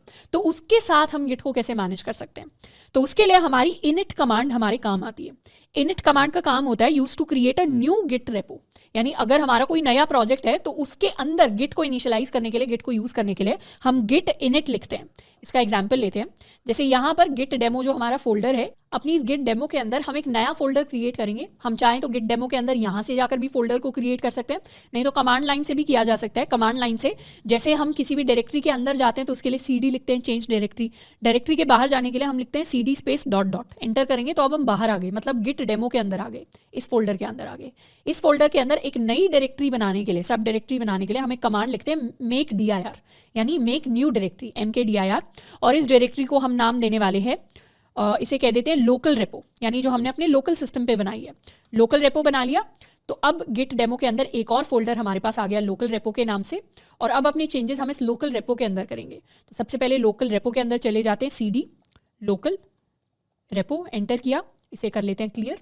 तो अभी हम लोकल रेपो के अंदर हैं, इन फाइल्स को यहाँ से हटा देते हैं। अब लोकल रेपो के अंदर चेंजेस करने के लिए सबसे पहले हम इसे गिट रेपो बनाते हैं। अभी कैसे हमें पता है कि ये गिट रेपो नहीं है, क्योंकि जब हम इसकी सारी हिडन फाइल्स देखेंगे ls-a से एंटर करेंगे तो अभी हमारे पास सिर्फ डॉट एंड डबल डॉट ये 2 फोल्डर्स आ रहे हैं, हमारे पास डॉट गिट नाम का कोई फोल्डर ही नहीं है। तो जब हम एक बार गिट इनिट कर देंगे, एंटर किया, तो यहाँ पर लिखा रहा है initialize empty git repository, and इस बार दोबारा से हम ls-a करेंगे, एंटर किया, तो इस बार हमारे पास डॉट गिट नाम का फोल्डर आ रहा है। यानी अब ये जो रेपोजिटरी है लोकल रेपो, ये हमारी गिट रेपोजिटरी बन गई है। अब इस रेपो के अंदर हम कुछ कुछ चेंजेस कर सकते हैं। अब इसके अंदर कुछ चेंजेस कर लेते हैं। चेंजेस करने के लिए हम इसके अंदर एक फाइल ऐड कर सकते हैं, index.html। इसके अंदर हम चाहें तो कुछ भी HTML का कोड लिख सकते हैं। लेट्स सपोज हमने एक पैराग्राफ बना लिया HTML का, this is a new repo, ये हमारा पैराग्राफ हो गया। एंड इसके साथ हम चाहें तो इसके अंदर कोई जावास्क्रिप्ट की या style.css की फाइल बना सकते हैं, इसको लिख सकते हैं style.css। तो ये हमारा style.css हो गया। हर पैराग्राफ के लिए हम चाहते हैं कि जो कलर हो वो कलर हो जाए रेड के इक्वल। अब ये क्या है, CSS हम यहाँ पर नहीं सीख रहे, पर ये बहुत बेसिक कोड है CSS का। CSS मतलब स्टाइल डिफाइन करें कि पैराग्राफ को हम कलर रेड देना चाह रहे हैं। इसको डिटेल में जानना है तो CSS के लिए ऑलरेडी हमने वन शॉट बनाया हुआ है, बाकी हम चाहें तो इस फाइल को खाली भी छोड़ सकते थे, कोई ज़्यादा कुछ फर्क नहीं पड़ेगा गिट को। पर यहाँ हमें दिखा रहा है कि हमारे पास U यानी अनट्रैक्ड फाइल्स हैं, तो VS कोड हमें बता रहे हैं। हम चाहे तो स्टेटस भी चेक कर सकते हैं, गिट स्टेटस यानी 2 अनट्रैक्ड फाइल्स हैं, इंडेक्स और स्टाइल। अब इन्हें सबसे पहले तो ऐड कर लेते हैं, गिट ऐड डॉट, तो सारी ऐड हो गई। स्टेटस में अब क्या दिखा रहा है, changes to be committed for these 2 new files. इसको एक बार क्लियर कर लेते हैं। अब इन्हें हम कमिट कर देंगे, कमिट किया -m और मैसेज डाल देंगे ऐड इनिशियल फाइल्स। तो हम अपनी इनिशियल फाइल्स को ऐड कर रहे हैं, इसको कर दिया एंटर, तो हमारी फाइल्स ऐड हो गई। एंड अब गिट स्टेटस करेंगे तो इस बार कुछ भी नहीं है हमारे पास कमिट करने के लिए, सारी चीज़ें हमने सक्सेसफुली कमिट कर दी हैं। अब ये तो हमने अपने लोकल सिस्टम के अंदर चेंजेस कर लिए, पर अब हम चाहते हैं कि सेम फोल्डर को, जो भी प्रोजेक्ट हमने अपने सिस्टम के अंदर बनाया है, इस प्रोजेक्ट को हम गिटहब के ऊपर अपलोड करना चाहते हैं। तो अपलोड करने के लिए हम क्या करेंगे, गिटहब के ऊपर जाकर यहाँ आ जाते हैं अपनी प्रोफाइल में या अपनी रेपोजिटरीज में। रेपोजिटरीज के अंदर जाकर हम एक नई रेपो बनाएंगे जिसके अंदर हम इस प्रोजेक्ट को पुश करेंगे। तो हम न्यू पर क्लिक करेंगे और न्यू पर क्लिक करके हमें वो रेपो बनानी है जिसके अंदर हम अपने कोड को डालना चाहते हैं। तो अपनी रेपोजिटरी को हम नाम दे देंगे लोकल रेपो। लोकल रेपो के लिए डिस्क्रिप्शन अभी हम छोड़ सकते हैं, पब्लिक छोड़ सकते हैं। readme.md को अभी हम नहीं इनिशियलाइज करेंगे, क्योंकि readme.md को अगर हमने इनिशियलाइज कर दिया तो उसको हमें लोकल सिस्टम में भी लेकर आना पड़ेगा। तो अभी के लिए readme.md को इग्नोर कर देंगे और क्रिएट कर देते हैं अपनी रेपो। तो हमारे पास इस तरीके से कुछ कुछ चीज़ें, कुछ कुछ चेंजेस यहाँ पर लिखकर आ गए हैं। अब सबसे पहली चीज़ जो हमें करनी है, यहाँ पर वैसे इंस्ट्रक्शंस भी दिए हुए हैं गिटहब पर, तो पुश करने से पहले हमें एक कमांड रन करनी होती है which is git remote add origin और फिर लिंक। इस कमांड का क्या मतलब है, गिट रिमोट से हम कह रहे हैं, गिट रिमोट ऐड से हम कह रहे हैं कि हम एक नया रिमोट ऐड करना चाहते हैं। अब यहाँ पर ये टीवी वाला रिमोट नहीं है या एसी वाला रिमोट नहीं है, यहाँ पर ये रिमोट है हमारी गिटहब की रेपो। हमने पहली बात की थी कि जो हमारी गिटहब की रेपोजिटरीज होती है उनको हम कहते हैं कि वो हमारी रिमोट रेपोज है। तो हम एक नई रिमोट रेपो ऐड करना चाहते हैं। इसका क्या नाम रखना चाहते हैं? इसको अब से हम ओरिजिन कहना चाहते हैं, यानी इसका नाम अब हम ओरिजिन रखना चाहते हैं। हम चाहे तो इसका कुछ और नाम भी रख सकते हैं, पर गिट पुश ओरिजिन मेन की जगह फिर हमें ओरिजिन में वही नाम डालना पड़ेगा। पर generally by default by convention हम ओरिजिन ही रखते हैं और फिर उस रेपो का हम लिंक लिख देंगे। तो यहाँ पर हम लिखने वाले हैं गिट रिमोट ऐड ओरिजिन। तो git remote add origin link करने के लिए हम इस लिंक को कर लेंगे कॉपी किया, उसे यहाँ पर हम कर देंगे पेस्ट कर दिया, एंटर कर दिया। तो इससे क्या हुआ, हमारा ओरिजिन सेट हो गया। अब ओरिजिन क्या सेट हुआ है उसके लिए हम चेक कर सकते हैं git remote -v। Git remote -v command का काम होता है टू वेरीफाई रिमोट, कि अभी हम जिस रिमोट रेपोजिटरी की बात कर रहे हैं वो एक्चुअली है क्या। तो हम रन कर सकते हैं गिट रिमोट -v, एंटर। तो अभी हम जिस रिमोट की बात कर रहे हैं वो ये है हमारी लोकल रेपो डॉट गिट। तो स्टूडेंट अपना कॉलेज वाले पेज के अंदर लोकल रेपो डॉट गिट, यही हमारी गिट रेपोजिटरी है जिसके ऊपर हम पुश ऑपरेशन को परफॉर्म करेंगे। अब इसके अलावा हमारे पास एक और कमांड होती है गिट ब्रांच के नाम से। गिट ब्रांच हमें चेक करके बताती है कि अभी हम कौन सी ब्रांच पर हैं। ब्रांच को वैसे तो हम डिटेल में पढ़ेंगे, पर ब्रांच क्या होती है, जैसे लेट्स सपोज एक प्रोजेक्ट है जिसके ऊपर बहुत सारे लोग काम कर रहे हैं। एक हमारी डेवलपमेंट टीम है जो काम कर रही है, एक हो सकता है कोई डेवलपमेंट के साथ ही कोई अलग से एक फीचर टीम हो, या इसे डेवलपमेंट की जगह कह लेते हैं ये हमारी फीचर 1 टीम काम कर रही है जो फ्रंट एंड के फीचर्स बना रही है। ये हमारी फीचर 2 टीम है जो बैक एंड के फीचर्स बना रही है, और एक हमारी बग फिक्स करने वाली टीम है जो कुछ बग्स हैं, प्रॉब्लम्स हैं, उनको फिक्स कर रही है। 3 टीम्स एक साथ प्रोजेक्ट के अंदर काम कर रही है। तो हर टीम क्या करती है, हर टीम अपनी अलग से कॉपी बनाती है और उस कॉपी के ऊपर काम करती है, और इन्हीं कॉपीज को, प्रोजेक्ट की इन्हीं कॉपीज को हम एक ब्रांच कह देते हैं। जैसे पेड़ होता है, पेड़ की ब्रांचेस होती हैं, तो ऐसे ही हमारा एक मेन प्रोजेक्ट होता है। इससे फीचर 1 वाली टीम अपनी ब्रांच निकाल लेगी, फीचर 2 वाली टीम अपनी ब्रांच निकाल लेगी, बग फिक्स वाली टीम अपनी ब्रांच निकाल लेगी, और जिस पॉइंट से निकालेगी उस पॉइंट की अपने पास एक कॉपी बन जाएगी। तो ये ब्रांच का बेसिक मतलब होता है। वैसे ब्रांच को हम डिटेल में पढ़ेंगे। तो जब भी हमें चेक करना हो हम कौन सी ब्रांच के ऊपर हैं, हम सिंपली लिख सकते हैं गिट ब्रांच।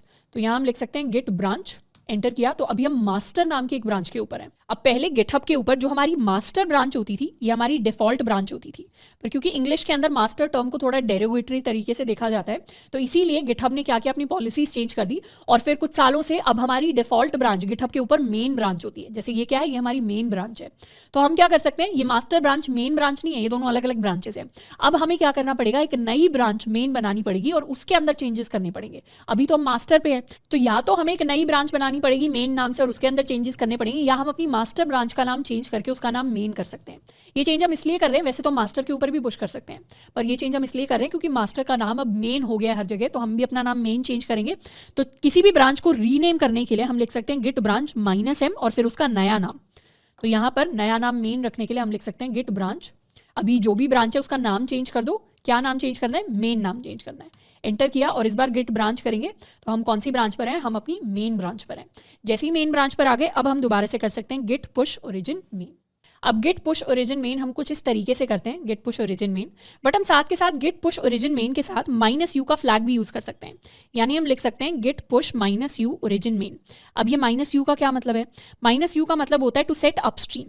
अपस्ट्रीम सेट करने का मतलब है कि अगर हम एक ही टाइम पर बहुत लंबे टाइम तक सेम प्रोजेक्ट के ऊपर काम करना चाहते हैं, तो बार बार हम ओरिजिन मेन नहीं लिखना चाहते, तो उसके लिए हम एक ही बार बता देते हैं कि हम ओरिजिन मेन के ऊपर ही सारे पुश ऑपरेशंस करना चाहते हैं। तो नेक्स्ट टाइम अगर हमें पुश करना होगा अपना कोड सेम रेपो के अंदर, तो हम सिंपली गिट पुश लिख सकते हैं। तो ये हम फ्यूचर के लिए शॉर्ट फॉर्म क्रिएट कर सकते हैं। तो यहां हम लिख देंगे git push -u origin main. जैसे ही एंटर किया तो इसका मतलब है कि हमारा कोड वहां पर जाकर पुश हो गया ओरिजिन पर, एंड इसे यहां से जाकर हम कर लेते हैं रिफ्रेश। जैसे ही रिफ्रेश करेंगे यहाँ लिखकर आ गया कि हमारा कोड पुश हो चुका है, एंड हमारा कमिट आ गया ऐड इनिशियल फाइल्स। उसके साथ में हमारी फाइल्स भी हमें दिखाई दे रही है। फाइल्स के अंदर क्लिक करेंगे तो हमारा कोड हमें दिखाई देना स्टार्ट हो जाएगा। तो ये हमारी CSS फाइल्स है, बैक जाएंगे, ये हमारी HTML फाइल हो गई और बैक चले जाएंगे। तो इस तरीके से हमने अपने कोड को पुश कर दिया। और इस बार हम चाहें तो एक नई फाइल क्रिएट कर सकते हैं लोकल रेपो के अंदर। इसको नाम दे देंगे readme.md। readme.md के अंदर इस तरीके से हम लिख सकते हैं #this is my local repo। इसको कर लेते हैं सेव। अभी एक नया चेंज हो गया, क्लियर कर लेते हैं। गिट स्टेटस देख लेते हैं। तो ये हमारी नई फाइल है जो अभी अनट्रैक्ड है, तो इसे सबसे पहले तो हम ऐड कर लेते हैं, और इसके लिए कमिट ऐड कर सकते हैं -m add readme, enter. And इसके लिए सिंपली इस बार हम लिख देंगे गिट पुश, हमें पूरा ओरिजिन मेन लिखने की जरूरत नहीं है। एंटर किया, जैसे ही एंटर किया रिफ्रेश करेंगे तो इस बार हमारी readme.md फाइल हमारे पास अवेलेबल है जो हमें यहाँ पर दिखाई दे रही है। ये एक छोटा सा चेंज रह गया कि हैश के बाद स्पेस आना चाहिए था, क्लियर करके इसे भी हम ऐड कर लेते हैं। Git commit -m fixed readme and git push.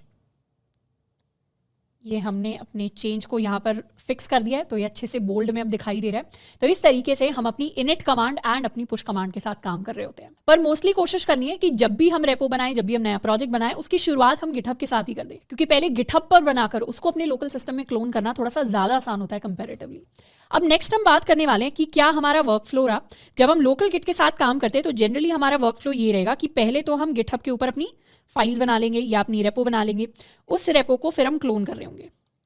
जैसे ही क्लोन करेंगे फिर उसके अंदर हम अपने चेंजेस करेंगे। जैसे ही हमारे पास कुछ चेंजेस आ गए, पहले हम उन चेंजेस को ऐड करेंगे, फिर हम उन चेंजेस को कमिट करेंगे और फिर हम उन चेंजेस को पुश करने वाले हैं गिटहब के ऊपर। तो जनरली जो हमारा वर्क फ्लो रहेगा हम इसी वर्क फ्लो के साथ काम करेंगे। अब नेक्स्ट हम बात करने वाले हैं गिट ब्रांचेस के साथ। गिट ब्रांचेस का मतलब हमें ऑलरेडी पता है कि अगर एक प्रोडक्ट के ऊपर बहुत सारे लोग काम कर रहे हैं या बहुत सारे अलग अलग फीचर्स बन रहे हैं तो हर सेपरेट काम के लिए एक सेपरेट ब्रांच बनती है। ब्रांच कहने का मतलब है, लेट्स सपोज हमने यहाँ से शुरू किया, एक नई रेपो बनाई, इसके ऊपर हमने एक कमिट 1 किया, फिर हमने सेकंड कमिट किया, फिर सेकंड कमिट के बाद हमें लगा हमें कुछ फीचर डेवलप करना चाहिए तो उसकी हमने एक अलग कॉपी बना ली एक अलग ब्रांच में और उसके अंदर हमने अपना कमिट 3 किया, कमिट 4 किया, कमिट 5 किया। ऐसे ही साथ के साथ हमें लगा कि हमें साथ के साथ अपना कुछ काम करते चले जाना चाहिए तो यहाँ पर हमने कुछ कमिट 6 किया होगा, यहाँ पर हमने कुछ कमिट 7 किया होगा। अभी इस ब्रांच के अंदर जो फाइनल चेंज होगा और इस ब्रांच के अंदर जो फाइनल चेंज होगा ये दोनों चेंजेस अलग अलग है। और जैसे हमारे पास अलग अलग ब्रांचेस बनती हैं, तो जैसे हमारा कमिट 1 हो गया, कमिट 2 हो गया, यहाँ से हमारी एक नई ब्रांच निकल गई, कमिट 3 हो गया, कमिट 4 हो गया, यहाँ से मेन ब्रांच हमारी चलती आ रही है या इसे मास्टर कह लेते हैं या मेन कह लेते हैं। इसके अंदर हमारा कमिट नंबर 5 है, कमिट नंबर 6 है। अब हम चाहते हैं कि नेक्स्ट जो हमारा कमिट हो उसमें ये ब्रांच यहाँ आके मर्ज हो जाए, तो यहाँ पर हम 7th कमिट में इन दोनों ब्रांचेस को मर्ज भी कर सकते हैं। तो ये हमारा मर्ज का पॉइंट हो जाएगा। मर्ज करना दो ब्रांचेस को मतलब दोनों के अंदर कोड को सेम कर देना, यानी मेन ब्रांच और ये जो फीचर ब्रांच है इन दोनों का कोड अगर हम मैच करा दें, दोनों के अंदर सेम कोड डाल दें तो उसका मतलब होगा हमने दो ब्रांचेस को मर्ज कर दिया है। अब ये ब्रांचेस हम क्रिएट क्यों करते हैं? हम इसलिए क्रिएट करते हैं क्योंकि लेट्स सपोज कोई एक व्यक्ति है जो एक फीचर पे काम कर रहा है, दूसरा डेवलपर है जो दूसरे फीचर पे काम कर रहा है। अब क्या ये जो ओरिजिनल डेवलपर था इसको वेट करना चाहिए कि दूसरा डेवलपर अपना पहले काम खत्म करेगा तभी मैं नए चेंजेस ऐड करूंगा? तो जनरली तो बहुत सारे डेवलपर्स काम कर रहे होते हैं तो हर कोई एक दूसरे का वेट नहीं कर सकता, तो हर कोई क्या करता है अपनी एक कॉपी बना लेता है और उसके ऊपर काम करना शुरू कर देता है और बाद में जो मेन कॉपी होती है, जो ओरिजिनल कॉपी होती है, उसके साथ अपने कोड को मर्ज कर देता है। ऐसे कोई दूसरा व्यक्ति जो अपना कॉपी बनाता है, काम करता है और फिर उसे मेन के साथ मर्ज कर देता है। तो ऐसे हर डेवलपर को दूसरे डेवलपर का काम खत्म होने के लिए वेट नहीं करना पड़ता। तो ये फायदा होता है हमारे पास ब्रांचेस को यूज करने का। अब ब्रांच के लिए हमारे पास काफी सारी कमांड्स होती हैं।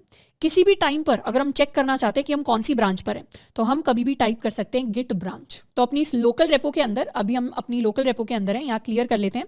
चेक करने के लिए कि हम कौन सी ब्रांच पर हैं हम टाइप कर सकते हैं गिट ब्रांच। तो अभी हम मेन ब्रांच पर हैं। अगर हम चाहते हैं कि हम अपनी ब्रांच का नाम चेंज कर दें तो उसके लिए हमें ऑलरेडी पता है, हम लिखते हैं गिट ब्रांच -m और फिर अपना नया नाम। तो यहाँ पर मेन नया नाम है, हम चाहे तो कुछ और नाम भी दे सकते हैं। इसके अलावा अगर हम एक ब्रांच से दूसरी ब्रांच में जाना चाहते हैं तो उसके लिए हम लिखते हैं गिट चेकआउट और अपनी दूसरी ब्रांच का नाम। तो चेकआउट मतलब जैसे हम होटल से चेकआउट करते हैं वैसे ही यहाँ से हम एक ब्रांच से चेकआउट करते हैं और दूसरी ब्रांच में जाते हैं। अब अभी तो यहाँ पर हमारे पास एक ही ब्रांच है, पर नई ब्रांचेस क्रिएट करने के लिए हम लिख सकते हैं git checkout -b new branch, अपनी नई ब्रांच का नाम। तो अब एक नई ब्रांच क्रिएट करते हैं गिट चेकआउट -b और नई ब्रांच का हम नाम लिख सकते हैं फीचर 1। तो इसे कह देते हैं फीचर 1। एंटर किया और अब हम लिख सकते हैं गिट ब्रांच। गिट ब्रांच करने से हमारी सारी ब्रांचेस आ गई, मेन है और फीचर 1 है। और अभी हम कहाँ पर हैं? जो ग्रीन में है यानी फीचर 1। अब हमें फीचर 1 से मेन में जाना है तो हम सिंपली लिख सकते हैं गिट चेकआउट मेन और दोबारा चेक कर लेंगे। अभी हम मेन ब्रांच में हैं, दोबारा फीचर में जाना चाहते हैं तो हम लिख देंगे गिट चेकआउट फीचर 1। तो अब हम फीचर 1 के अंदर आ गए। ऐसे ही हम दूसरी ब्रांचेस को क्रिएट कर सकते हैं। हम लिख सकते हैं गिट चेकआउट -b फीचर 2 वाली ब्रांच, इसको लिख देते हैं फीचर 2 और चेक कर लेते हैं गिट ब्रांच। अब हमारे पास 3 ब्रांचेस आ गई। अगर हमें किसी पॉइंट पर किसी भी ब्रांच को डिलीट करना होता है तो उसके लिए हम लिखते हैं गिट ब्रांच -d यानी डिलीट उस ब्रांच का नाम। लेट्स सपोज अगर हमें फीचर 1 को डिलीट करना है या फिर हमें फीचर 2 को डिलीट करना है तो अगर हम फीचर 2 पर ही खड़े हैं तो फिर हम फीचर 2 को डिलीट नहीं कर पाएंगे। जैसे अगर हम यहाँ लिखें git branch -d feature 2, enter किया तो हमारे पास एरर आ जाएगा। क्यों? क्योंकि अब अभी हम उसी ब्रांच के ऊपर हैं, अभी तो हम फीचर 2 के ऊपर ही हैं, तो पहले हमें किसी और ब्रांच के पास जाना पड़ेगा। तो यहाँ से पहले हम गिट चेकआउट करेंगे, लेट्स सपोज मेन ब्रांच पर आ जाते हैं, और अभी हम कहाँ पर हैं, अभी हम मेन ब्रांच पर हैं। अब हम फीचर 2 को डिलीट कर सकते हैं, तो git branch -d feature 2 enter किया, तो अभी हमारी ब्रांच डिलीट हो गई। दोबारा गिट ब्रांच करेंगे तो अब हमारे पास सिर्फ 2 ही ब्रांचेस हैं। तो ये सारे के सारे हमारे कमांड्स होते हैं हमारी ब्रांचेस के साथ डील करने के लिए। अब हम क्या करने वाले हैं, हमारी जो फीचर 1 वाली ब्रांच है इसके अंदर हम कोई नया फीचर ऐड करेंगे। तो गिट चेकआउट कर लेते हैं, गिट चेकआउट फीचर 1, तो गिट ब्रांच करेंगे तो अभी हम फीचर 1 पे हैं। फीचर 1 पे है तो अब जो हम जितने भी चेंजेस करेंगे वो सिर्फ फीचर 1 के अंदर ही होंगे। जैसे लेट्स सपोज हमारी index.html के अंदर यहाँ पर हमने एक नया पैराग्राफ ऐड कर दिया, this is a new feature करके, this is a new feature. इसको कर लेते हैं सेव। अब यहाँ पर गिट स्टेटस देखेंगे, गिट स्टेटस, तो अभी हमारा स्टेटस ये है कि हमारी फीचर 1 ब्रांच के अंदर ये हमने index.html के अंदर मॉडिफिकेशन किया है, तो इसे हम ऐड कर लेते हैं और साथ के साथ इस चेंज को हम कमिट कर सकते हैं, ऐड न्यू फीचर, ये हमारा चेंज हो गया, एंटर किया। एंड अब हम गिट स्टेटस चेक करेंगे तो अभी ऑन ब्रांच फीचर 1, यानी हम अपनी ब्रांच फीचर 1 के ऊपर हैं। अभी हमारे पास कुछ एक्स्ट्रा चेंज नहीं है कमिट करने के लिए, वर्किंग ट्री क्लीन। तो जो ब्रांचेस होती हैं, जो गिट का पूरा सिस्टम होता है उसको कहते हैं वर्किंग ट्री, यानी हमारे एक ट्री बनता है और उसी के अंदर ब्रांचेस आ रही होती हैं। पर जैसे ही अब हम चेकआउट करेंगे मेन पर, तो हम अगर लिख दें गिट चेकआउट मेन, तो मेन पर जाते ही क्या आएगा, मेन पर जाते ही स्विच करेंगे तो index.html के अंदर से वो नया फीचर गायब हो गया। तो अभी जो हमने चेंजेस किए हैं वो सिर्फ फीचर 1 के अंदर है। वापस से गेट चेकआउट फीचर 1 करेंगे तो वापस आ गए, तो हमारा फीचर भी वापस आ गया। तो अभी हमारे पास क्या है, जो हमने चेंजेस किए हैं वो चेंजेस हमारे फीचर 1 के अंदर है। और अभी हम कौन सी ब्रांच पे हैं, अभी हम फीचर 1 ब्रांच के ऊपर ही हैं। अब हम चाहते हैं कि ये चेंजेस हमारे यहाँ पर भी आ जाए, यानी गिटहब के ऊपर भी आ जाए।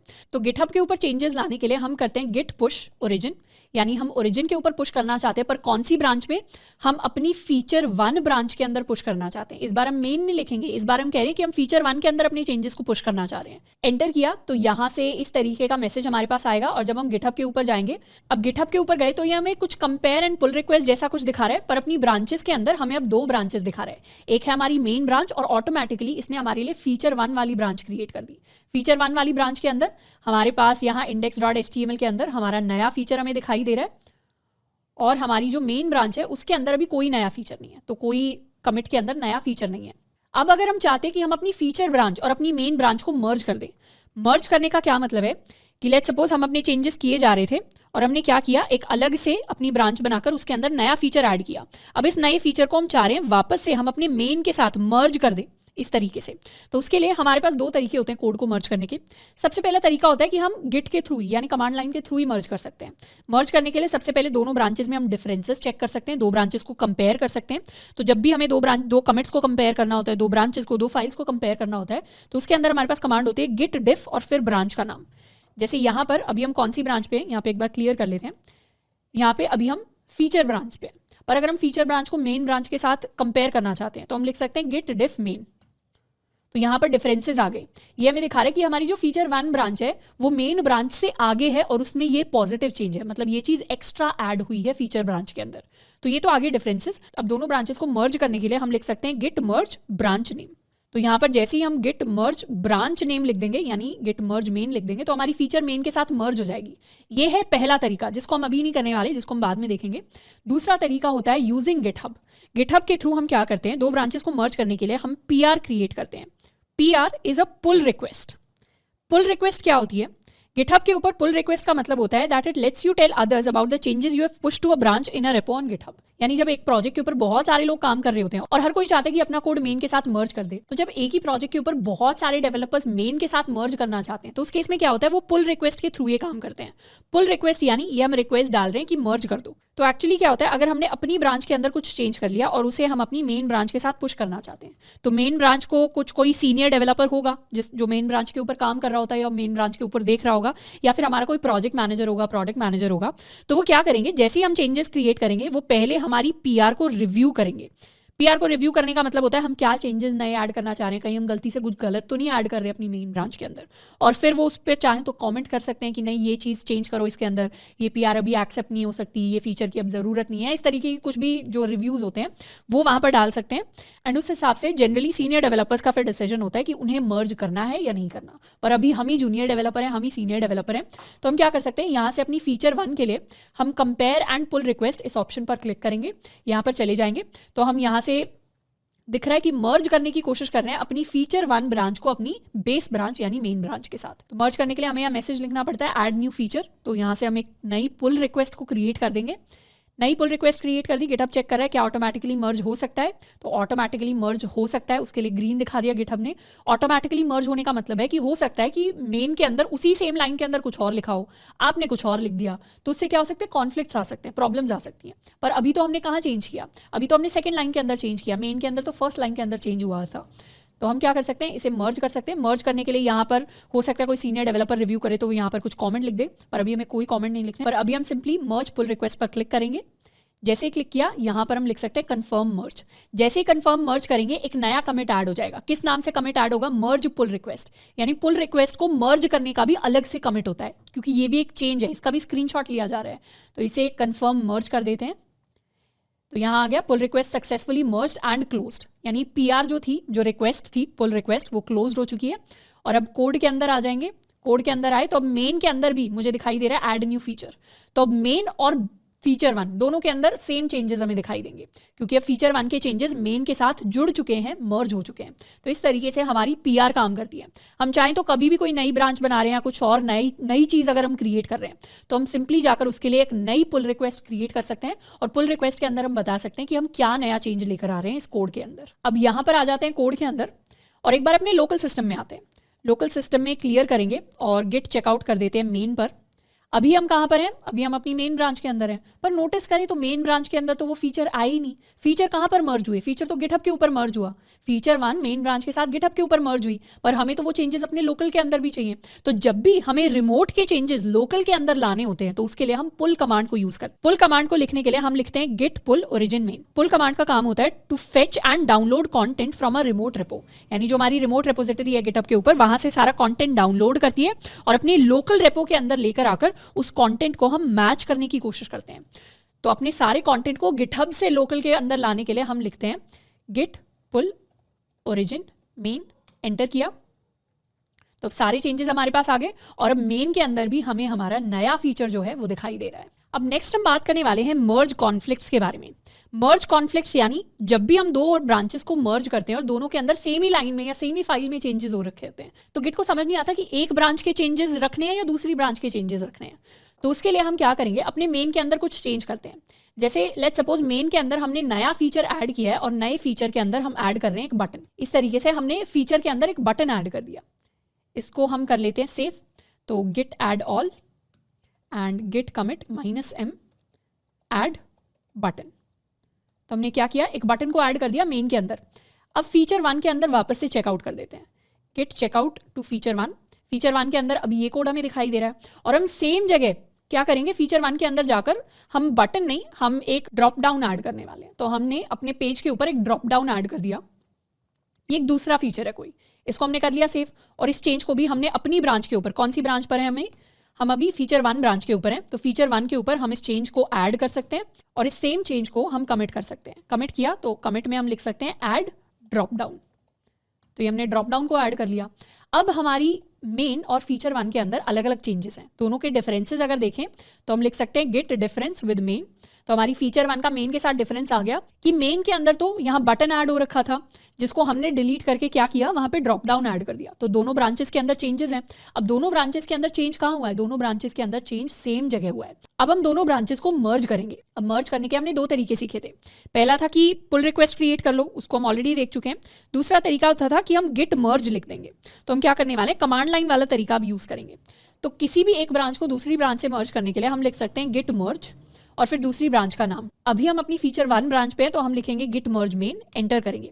जैसे ही हमने एंटर किया वैसे ही क्या किया, VS कोड ने हमें कुछ एरर दिखा दिया।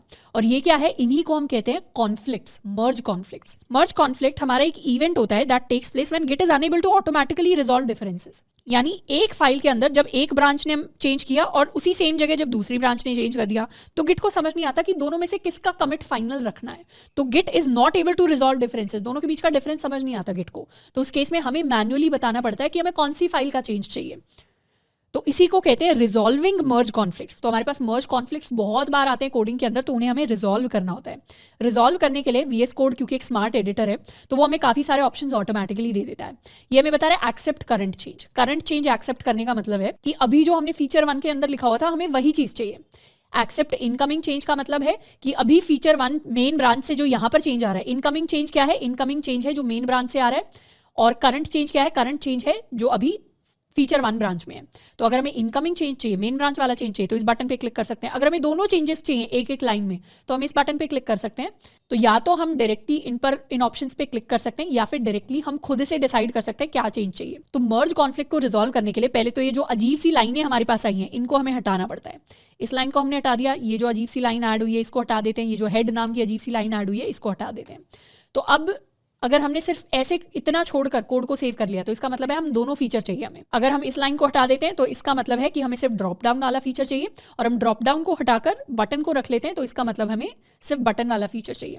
तो हमारी मर्जी है, हम कितने भी फीचर्स रख सकते हैं। लेट्स सपोज हमें दोनों फीचर्स चाहिए तो इसको कर लेते हैं सेव।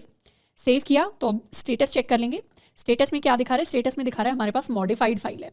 तो इसे हमें क्या करना पड़ेगा, कमिट करना पड़ेगा। तो इसे पहले ऐड कर देते हैं, फिर इसे कमिट करते हैं -m ऐड बोथ फीचर्स, और इस बार हम गिट स्टेटस देखेंगे तो हमारी ब्रांच हम फीचर 1 के ऊपर है और कुछ भी नहीं है कमिट करने के लिए, सारी की सारी चीज़ें अप टू डेट है।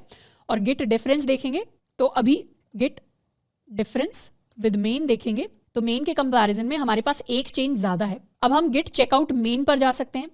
मेन पर जैसे ही जाएंगे क्लियर कर लेंगे। मेन पर जाते ही क्या हुआ, फीचर 1 वाला फीचर गायब हो गया। अब हम चाहते हैं मेन के साथ अपने फीचर 1 को मर्ज कर लें, तो उसके लिए हम लिख सकते हैं गिट मर्ज फीचर 1। तो अब मेन के साथ फीचर 1 मर्ज हो गया तो ऑटोमेटिकली जो फीचर 1 के अंदर था वो यहाँ आ गया। इस बार हमारे पास मर्ज कॉन्फ्लिक्ट इसलिए नहीं आया क्योंकि सेम लाइन के अंदर चेंजेस नहीं है। दूसरी फाइल में सेम लाइन के अंदर सेम चेंज नहीं था, इसीलिए गिट को अभी ऑटोमेटिकली समझ में आ गया कि क्या चेंज उसे करना है। अब हम चाहें तो इन नए चेंजेस को पुश कर सकते हैं, गिट पुश एंटर। तो ये सारे चेंजेस रिफ्रेश करेंगे, ऐड बोथ फीचर्स, तो ये सारे चेंजेस index.html के अंदर अब हमारे गिटहब के ऊपर भी हमें दिखाई देने स्टार्ट हो जाएंगे। तो इस तरीके से हम अपने मर्ज कॉन्फ्लिक्ट्स को रिजॉल्व करते हैं। नेक्स्ट हम बात करने वाले हैं अबाउट अनडूइंग चेंजेस। कभी कभार गलती से हम कुछ ऐसा चेंज ऐड कर देते हैं जिसे हमें ऐड नहीं करना था, या कुछ ऐसा कमिट कर देते हैं जिसे हमें कमिट नहीं करना था। तो उन चीज़ों को अनडू कैसे करना है, तो अनडू करने के लिए सबसे पहले हमारे पास काफ़ी सारे केसेस होते हैं। सबसे पहले हम स्टेज चेंजेस की बात करेंगे, यानी वो चेंजेस जो ऐड हो चुके हैं पर कमिट नहीं हुए। ऐसा एक चेंज लेकर आते हैं, इसे करते हैं क्लियर। अभी हम कौन सी ब्रांच के ऊपर हैं, अभी हम अपनी मेन ब्रांच के ऊपर हैं। लेट्स सपोज मेन ब्रांच के ऊपर हम गलती से अपना बटन डिलीट कर देते हैं। इसे हमने डिलीट कर दिया और इसे हमने ऐड भी कर दिया।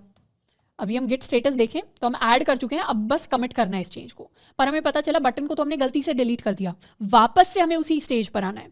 अब अभी तो हमने छोटी सी लाइन डिलीट की है, पर हो सकता है हम बहुत सारी लाइनों के अंदर अलग अलग चेंजेस करें और सबको ऐड कर दें और हमें वापस जाना हो। तो वापस जाने के लिए हम लिख सकते हैं गिट रीसेट और फिर उस फाइल का नाम जिसको हमें रीसेट करना है। अगर हमने एक दो फाइल के अंदर ही चेंजेस किए हैं तो रीसेट करने के लिए हम एक एक फाइल का नाम लिख सकते हैं। जैसे यहाँ पर हम लिख सकते हैं गिट रीसेट और फिर हमारी फाइल का नाम था index.html।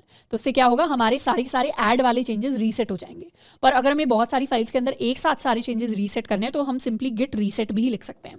तो अब चेंजेस को रीसेट करने के लिए हम यहाँ टाइप कर सकते हैं गिट रीसेट एंटर करेंगे तो यहाँ हमारे पास आ जाएगा अनस्टेज चेंजेस आफ्टर रीसेट। अब गिट स्टेटस को हम चेक करेंगे तो गिट स्टेटस में दिखा रहा है कि मॉडिफाइड index.html है, पर इन चेंजेस को हमने ऐड नहीं किया अभी। तो ऐड भी नहीं किया, कमिट भी नहीं किया। पहले क्या था, ऐड करने के बाद these changes were ready for commit, पर अभी ये चेंजेस कमिट के लिए रेडी नहीं है, अभी इन्हें पहले हमें स्टेज करना पड़ेगा।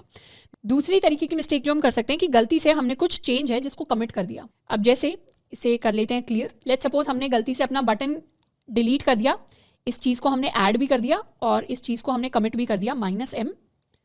इसे लिख देते हैं डिलीट बटन। तो हमने गलती से अपने बटन को डिलीट कर दिया। अब स्टेटस देख लेते हैं तो गिट स्टेटस में क्या है, गिट स्टेटस में ये दिखा रहा है कि हमारी ब्रांच अभी एक कमिट आगे है। मतलब गिटहब के ऊपर तो बटन है हमारा, index.html के अंदर गिटहब के ऊपर हमारा बटन वाला फीचर है, पर यहाँ पर हमने गलती से डिलीट कर दिया। अब ये चेंज है जिसको हमें वापस लेकर जाना है। अगर हमारे पास कोई ऐसा सिंगल कमिट होता है जिसको हम अंडू करना चाहते हैं तो उसके लिए हम लिखते हैं गिट रीसेट हेड टिल्ड 1। यहाँ पर हेड टिल्ड का 1 का क्या मतलब होता है, हेड टिल्ड 1 का मतलब ये होता है कि जितने भी हमारे पास कमिट्स होते हैं उन कमिट्स को हम स्टोर करके रखते हैं इंटरनली गिट के अंदर। और इसमें जो हमारा लेटेस्ट कमिट होता है, जो लास्ट चेंज जिसका हमने स्क्रीनशॉट लिया है, इसका नाम बाय डिफॉल्ट होता है हेड। तो यहाँ पर हेड टिल्ड 1 लिखकर हम कहना चाहते हैं कि हेड को रीसेट कर दो एक स्टेप, यानी हेड में जो लास्ट चीज थी उसको एक स्टेप पीछे लेकर चले जाओ। तो अब हम चाहते हैं कि हेड, ये अगर हमारा कमिट 1 था, कमिट 2 था, कमिट 3 था, कमिट 4 था, हम चाहते हैं हमें कमिट 4 नीचे, हम वापस कमिट 3 पे जाना चाहते हैं। तो हम क्या कर रहे हैं, हम बेसिकली यहां से अपने हेड को हटाकर अपने हेड को कमिट 3 के ऊपर सेट कर रहे हैं। उससे क्या होगा, गिट ये वाला लेटेस्ट चेंज भूल जाएगा और गिट के लिए ये चेंज, पुराने वाला चेंज मेरा लेटेस्ट चेंज बन जाएगा। तो उसको एक बार करते हैं, हम लिख सकते हैं git reset head tilde 1, enter किया। तो अब दोबारा से वो सारे के सारे चेंजेस अनस्टेज्ड हो गए, यानी अभी हमने उन चेंजेस को कमिट कर दिया था, पर इस बार हम गेट स्टेटस देखें तो वापस से वो उसी स्टेज में आ गए, यानी ऐड और कमिट से पहले वाली स्टेज, जब ऐड किया था उससे जस्ट पहले वाली स्टेज। हम चाहें तो गिट लॉग करके अपने सारे कमिट्स को चेक कर सकते हैं। गिट लॉग किया तो ये सारे कमिट्स आ गए। Last commit add both features का था, उससे पहला ऐड ड्रॉप डाउन था, उससे पहला ऐड बटन था। यहाँ से क्यू करके हम क्विट कर सकते हैं।